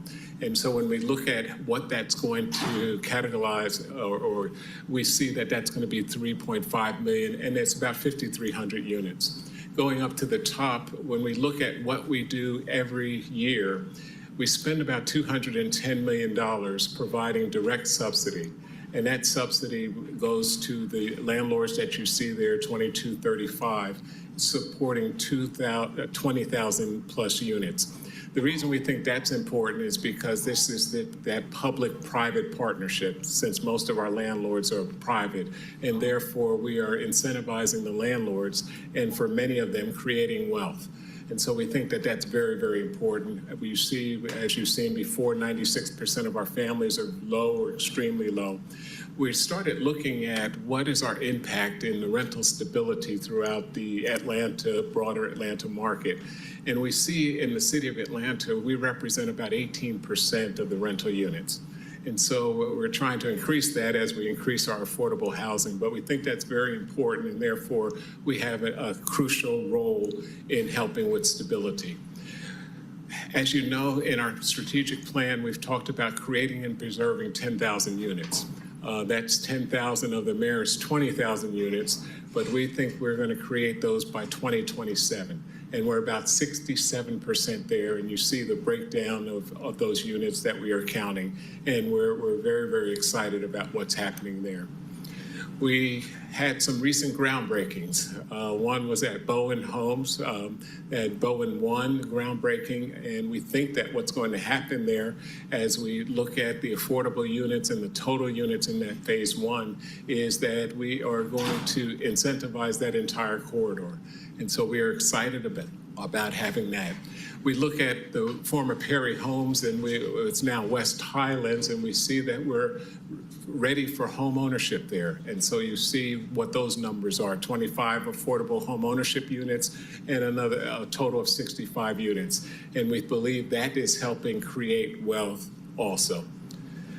Some upcoming groundbreakings, you see Sylvan Hills, Herndon, Stone Hogan Villas, we have Englewood, we have Civic Center, we have Stone Hogan. Usually we show that as shovels in the ground, but we think that each of those properties are going to be very, very exciting and bring new affordability to areas of the city. So lastly, we get into our federal funding updates. So we're happy to say that the continuing resolution passed, and as it passed, it allows us to continue providing housing for families. at least until September 30th of 2025. We understand that the federal fiscal year 2026 budget is already under discussion. We understand that it's going to be very, very tough on various federal agencies, including HUD, where we get the majority of our money. We have not seen the president's budget yet, but once we see that, we'll have a better indication. We've been hearing that we can expect cuts of between 13 and 20%. We hope it's less, but we are preparing for it being a little bit greater. And so that has caused us to even intensify our collaboration with other housing industries, because we think a collective voice is much more important than an individual voice. And so there'll be more on that as soon as probably in our next quarterly update, we'll be able to provide some more information on what that impact is going to be to us. One of the things that we're happy about is in the 2025 federal fiscal year, they increased the amount of money for housing choice vouchers. And therefore, we thought that was an important thing.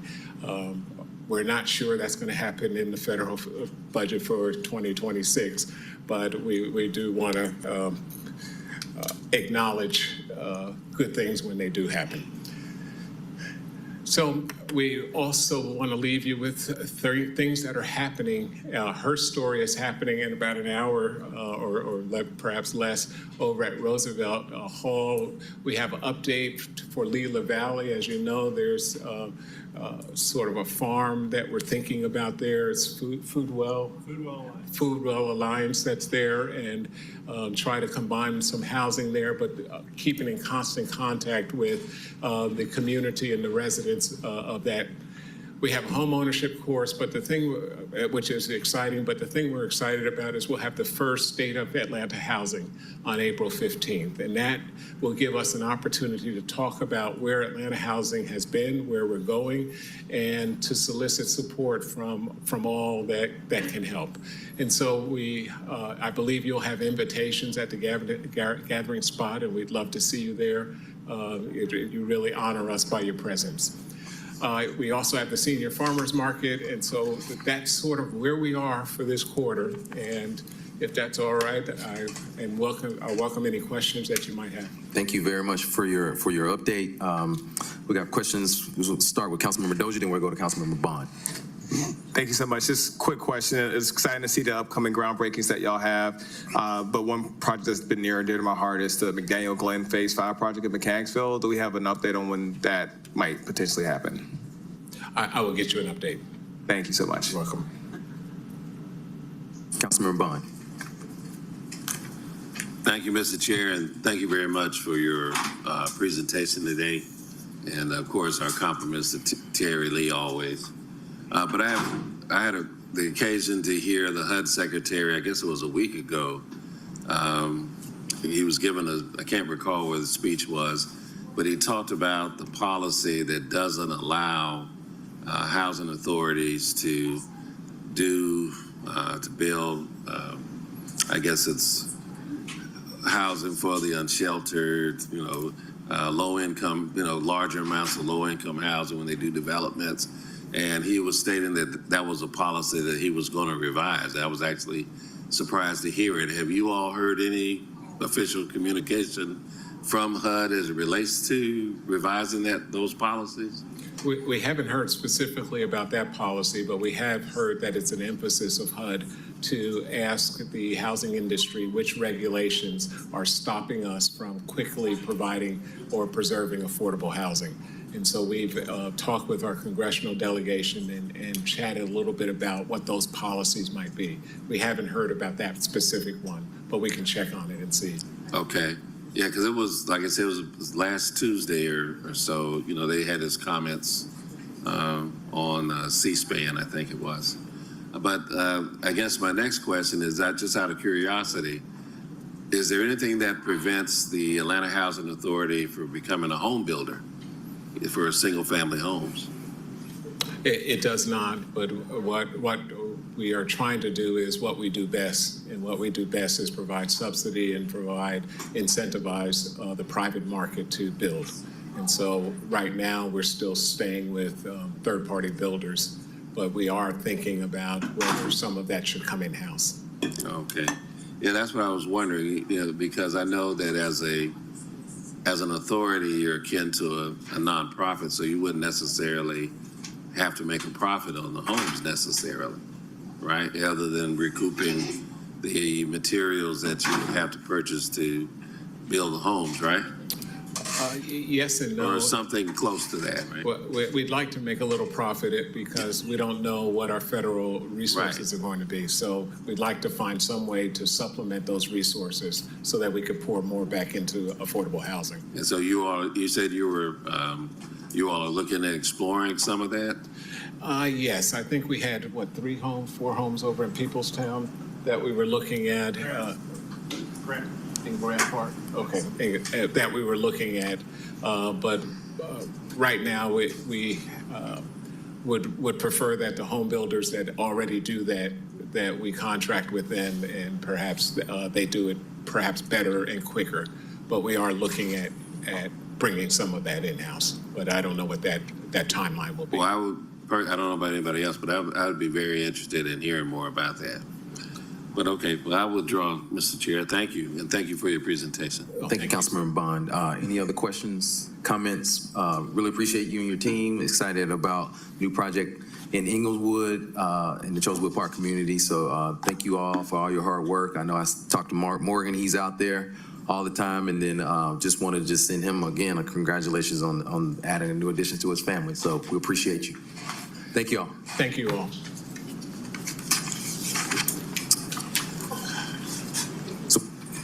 If it is no objection from the committee, we're going to take item number 22 first under papers held in committee.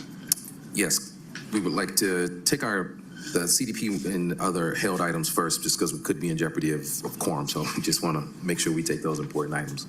Okay, our first item is number 22, 240-1066, CDP 23026, an ordinance by Community Development and Human Services Committee to amend the land use element of the 2021 Atlanta Comprehensive Development Plan so as to redesignate property located at 500 Park Drive, parcel ID listed, from the Transportation, Communications, and Utilities land use designation, 530 Worcester Avenue, parcel ID listed, from the Transportation, Communications, and Utilities land use designation, 501 Amsterdam Avenue, Northeast, parcel ID number listed, from the mixed-use high-density, low-density commercial, open space, and medium-density residential land use designations, and 538 Orm Circle Northeast rear, parcel ID number listed, from the single-family residential land use designation to the mixed-use medium-density land use designation, and for other purposes. Thank you. Councilmember Dozier. Thank you, Mr. Chair. Colleagues, we moved this out of zoning committee yesterday for without recommendation, and so I would like to do likewise here. Okay, so we have a motion to approve. Move forward without recommendation. To move forward without a recommendation. Is there a second? Second. If you could please open the vote. The vote is open.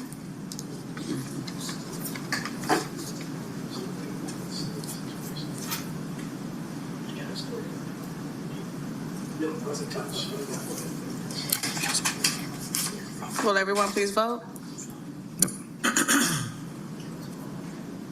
The vote is closed. 5 yeas, 0 nays. This item moves forward with no recommendation.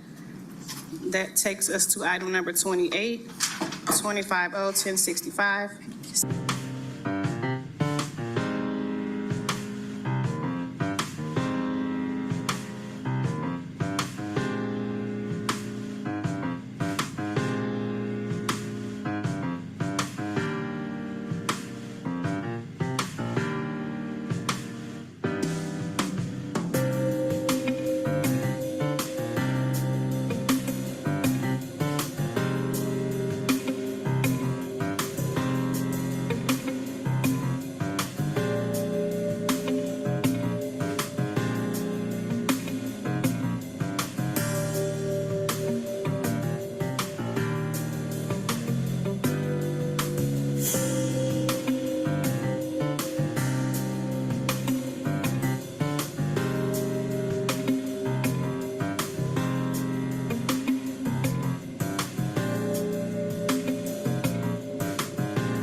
The vote is closed, 6 yeas, 0 nays. That item is favorable on condition. That takes us to item number 19, 25R 3294, a resolution by council members Alex Juan, Liliana Bakhtiari, Matt Westmoreland, Andrea Boone, Jason H. Winston, Jason Dozier, Dustin Hillis, Michael Julian Bond, Ishay Collins, Marcy Carrier Overstreet, and Mary Norwood to authorize additional funding for the initiative established under 23R 4453 in support of place-based street outreach and rehousing through in-town cares and for other purposes. Motion to approve on condition. Second. Yeah. That they, The condition is that we did not receive the amendment with the donation amount. yes, thank you. The vote is open. And then The vote is closed, 6 yeas, 0 nays. That item is favorable on condition. Okay, now I think we can go back to the consent agenda items and go back through the regular agenda. Sorry, we've been bouncing around a little bit just to make sure we took care of some important items. That takes us to our consent agenda ordinances for first reading.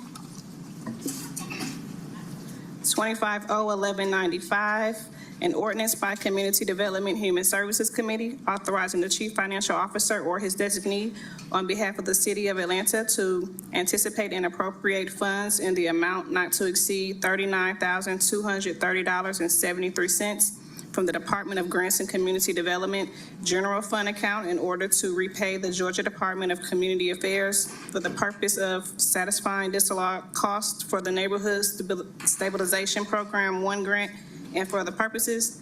Number 6, 25O1196.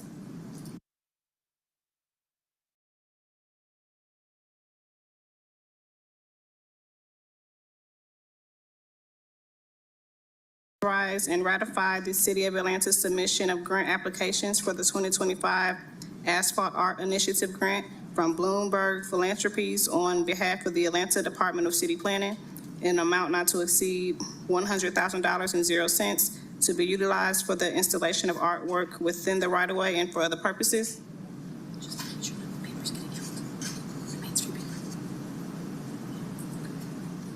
Item number 7, 25O1197. An ordinance by Community Development Human Services Committee authorizing the mayor or his chief procurement officer or her designee on behalf of the City of Atlanta to acquire from the Conservation Fund a parcel of land comprising of approximately 0.297 acres more or less of real property located at 2039 Arlington Circle Northwest, Atlanta 30318. Fulton County Tax Parcel ID number listed for the expansion of the City of Atlanta Park, commonly and currently known as Arlington Circle Playlot, for a total purchase price not to exceed $124,514.19, authorizing the mayor or his designee or the chief procurement officer or her designee on behalf of the city to execute all documents necessary to acquire the property, authorizing acquisition, due diligence, closing costs, signage, demolition, site stabilization, and other site development costs to be paid from the Park Impact Fee West account, amending the 2025 General Government Capital Outlay Fund budgets in the Department of Parks and Recreation and Department of Finance, Parks West Service District by transferring to and from the various accounts listed herein, waiving Section 2-1541D of Article 10 of the Procurement and Real Estate Code of the City Code of Ordinances and for other purposes. That takes us to our regular agenda, ordinances for second reading. 25O1138, an ordinance by Community Development Human Services Committee authorizing the mayor or his designee to enter into a memorandum of agreement for a term of 12 months with East Atlanta Business Association, Little Five Points Business Association, West End Merchants Coalition, Virginia Highland District Association, and Sweet Auburn Works respectively to support and encourage participation in the Atlanta Main Street Program for the purpose of providing funding in an amount not to exceed $12,000.00 each to East Atlanta Business Association, Little Five Points Business Association, West End Merchants Coalition, Virginia Highland District Association, and Sweet Auburn Works, and to authorize the chief financial officer or his designee to transfer funds to East Atlanta Business Association, Little Five Points Business Association, West End Merchants Coalition, Virginia Highland District Association, and Sweet Auburn Works, in an amount not to exceed $12,000.00 each, to be paid from the fund department organization and account numbers listed herein, and for other purposes. So this item is, the agreement is not ready to move forward, so I'll make a motion to hold. Is there a second? Second. A second by Westmoreland. Can you please open the vote? The vote is open.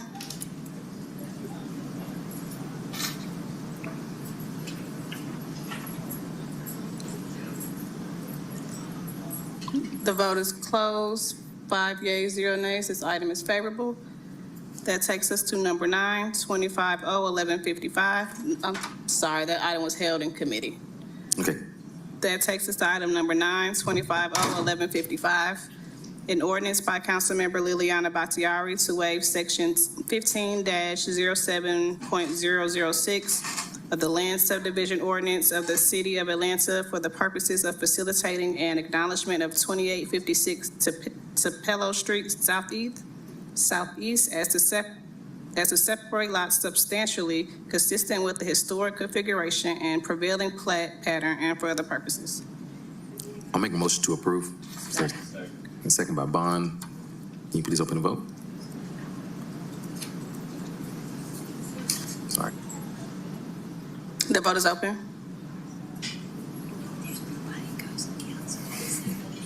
Will everyone please vote? The vote is closed. 6 yeas, 0 nays. This item is favorable. If there is no objection from the committee, we can take items 10 and 12 as a block.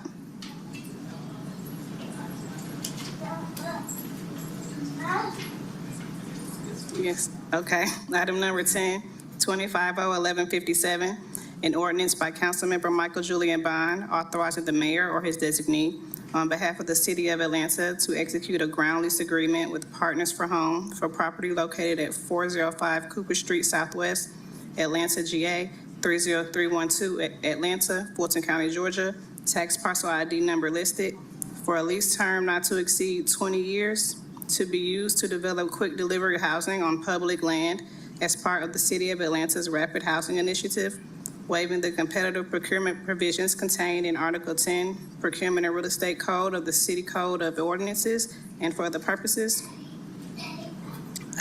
Item number 12, 25-0-1162, an ordinance by Council Members Michael Julian Bond and Jason Dozier authorizing the mayor or his designee on behalf of the City of Atlanta to execute an agreement granting the Atlanta Urban Development Corporation an option to purchase the city's interest in the properties located at 360 Richardson Street Southwest, Atlanta, Fulton County, Georgia, 30312, and 405 Cooper Street Southwest, Atlanta, Fulton County, Georgia, 30312, authorizing the mayor or his designee on behalf of the city to execute all documents necessary to consummate such transaction and for other purposes.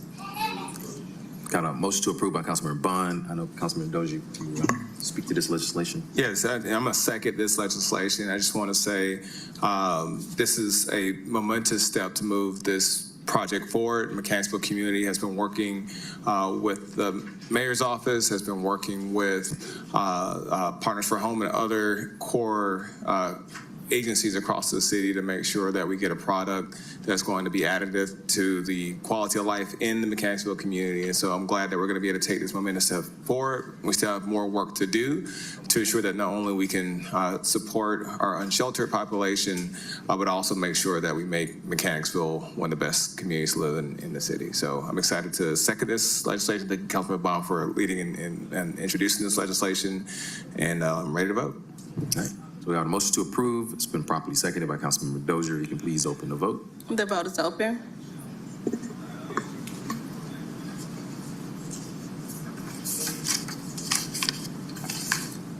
The vote is closed. 6 yeas, 0 nays. These items are favorable. That takes us to item number 11, 25-0-1160, an ordinance by Council Members Michael Julian Bond and Liliana Battiari authorizing the mayor or his designee on behalf of the City of Atlanta's Department of Parks and Recreation to amend the operating and lease agreement between the City of Atlanta and the East Atlanta Kids Club Incorporated, and to exercise the second of 2 one-year renewal options commencing on April 5th, 2025, and ending on April 4th, 2026, to allow East Atlanta Kids Club Incorporated to continue maintaining, operating, and providing programming at the Brownwood Park and Recreation Center and for other purposes. Got a motion to approve? Second. A second by Councilman Dozier. If you could please open the vote. The vote is open.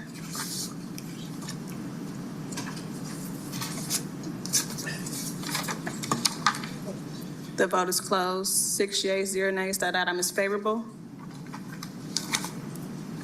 That takes us to item number 14, 25-0-1164. The caption changes, so may we have a motion to bring forth the substitute? I'll make a motion to bring forth the substitute. A second by Bond. If you could please open the vote. The vote is open.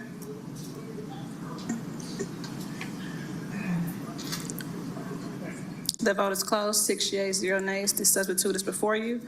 25-0-1164, an ordinance by Councilmember Andrea L. Boone as substituted by Community Development and Human Services Committee to authorize the City of Atlanta to, on behalf of the Atlanta Commission of Women, accept donations from individuals, entities, and organizations of cash, goods, or services for the purpose of supporting the Atlanta Commission on Women's community initiatives and events in a total amount not to exceed $100,000.00 through December 31st, 2025, to authorize all donations to be deposited into the Atlanta Commission on Women trust account listed, to require the provision of a report to the Atlanta City Council and the Ethics Office to be created in which the details of how the donations authorized hereby were solicited, which individuals, entities, and organizations have contributed donations, what was contributed by each donor, and the value thereof, and for other purposes. Thank you. Councilmember Boone. Move approval. Second. Motion to approve by Boone, second by Dozier. If you can please open the vote. The vote is open.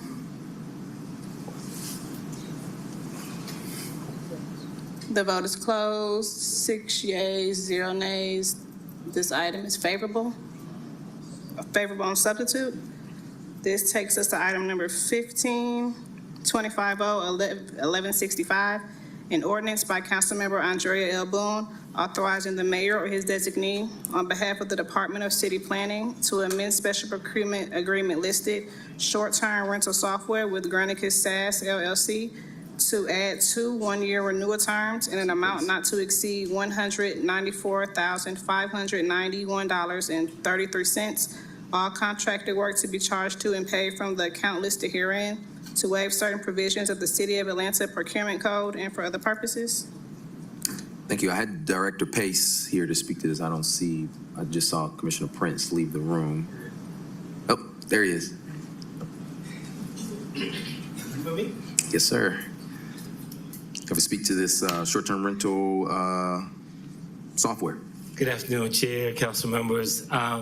This is we're renewing our contract for another year for the Granicus, which is the software that we use to oversee and kind of monitor short-term rental licenses. It will allow us to, the software scans all of the companies that use the internet to advertise short-term rentals throughout the country. And so this will scan it on a regular basis and allow for easy enforcement once there's legislation is passed for the short-term rental. Okay. Make it easier transition for us. Thank you. Any questions, comments from colleagues? Move approval. You know, we got a motion to approve by Dozier. I will second. If you please open the vote. The vote is open.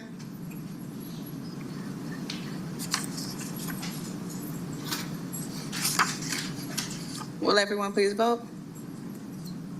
The vote is closed. 6 yeas, 0 nays. That item is favorable. Thank you. That takes us to item number 16, 25-0-1166, an ordinance by Councilmember Ishay Collins to waive Chapter 2, Article 9, Division 1, Section 2-910, to retroactively authorize and ratify the City of Atlanta's submission of grant application to the Georgia Department of Community Affairs for the fiscal year 2025 Historic Preservation Fund grant on behalf of the Department of City Planning in an amount not to exceed $25,000.00 in order to identify and preserve the legacy of African-American civil rights leaders and for other purposes. Thank you. I'll support trying to receive this grant, so I'll make a motion to approve. Second. I have a second by Bond. If you can please open the vote. The vote is open.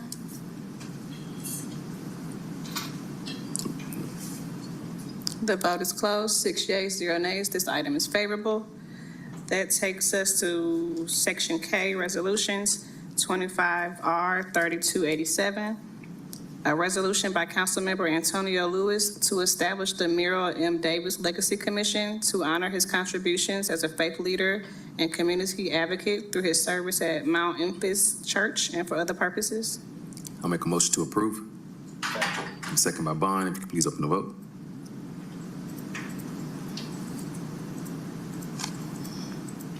The vote is open.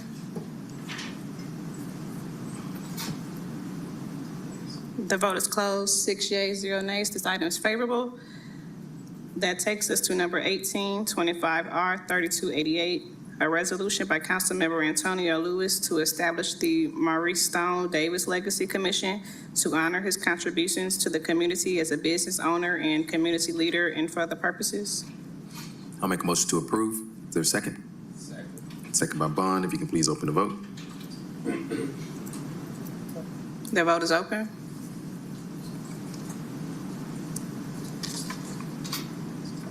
The vote is closed. 6 yeas, 0 nays. This item is favorable. That takes us to item number 20, 25R 3318, a resolution by Community Development Human Services Committee authorizing the mayor or his designee to issue task order number 12 for the contract number listed, citywide architectural planning, design, engineering, and construction services with Harris and Smith LLC for Cohen Park Recreation Center on behalf of the Department of Parks and Recreation in an amount not to exceed $557,300.00 to be charged to and paid from the accounts number listed herein and for other purposes. Thank you. Deputy Commissioner Marr. Good afternoon, Mr. Chair and members of council. My name is Rachel Marr, and I'm the Deputy Commissioner of Partnerships and Enterprise in the Department of Parks and Recreation. The purpose of this legislation is to authorize the issuance of Task Order 15 to Harris and Smith for the design and engineering work at Cohen Park Rec Center. This is a Moving Atlanta Forward infrastructure project for the renovation of the rec center, which will help to modernize it and improve its functionality and design for community and DPR use and programming. The total cost of the task order will not exceed $557,300, and that will cover and include architectural design, civil engineering, landscape planning, required environmental studies, construction documents, permitting, and bidding phase services. Happy to answer questions. Thank you. Any questions? Got a motion to approve by Dozier. I'll second. If you could please open the vote. The vote is open. The vote is closed. 6 yeas, 0 nays. This item is favorable. Mr. Chair, we'll need an item to refer this, motion to refer this item to FEC. Second. Got a motion to refer by Councilmember Westmoreland, second by Dozier. If you can please open the vote. One moment.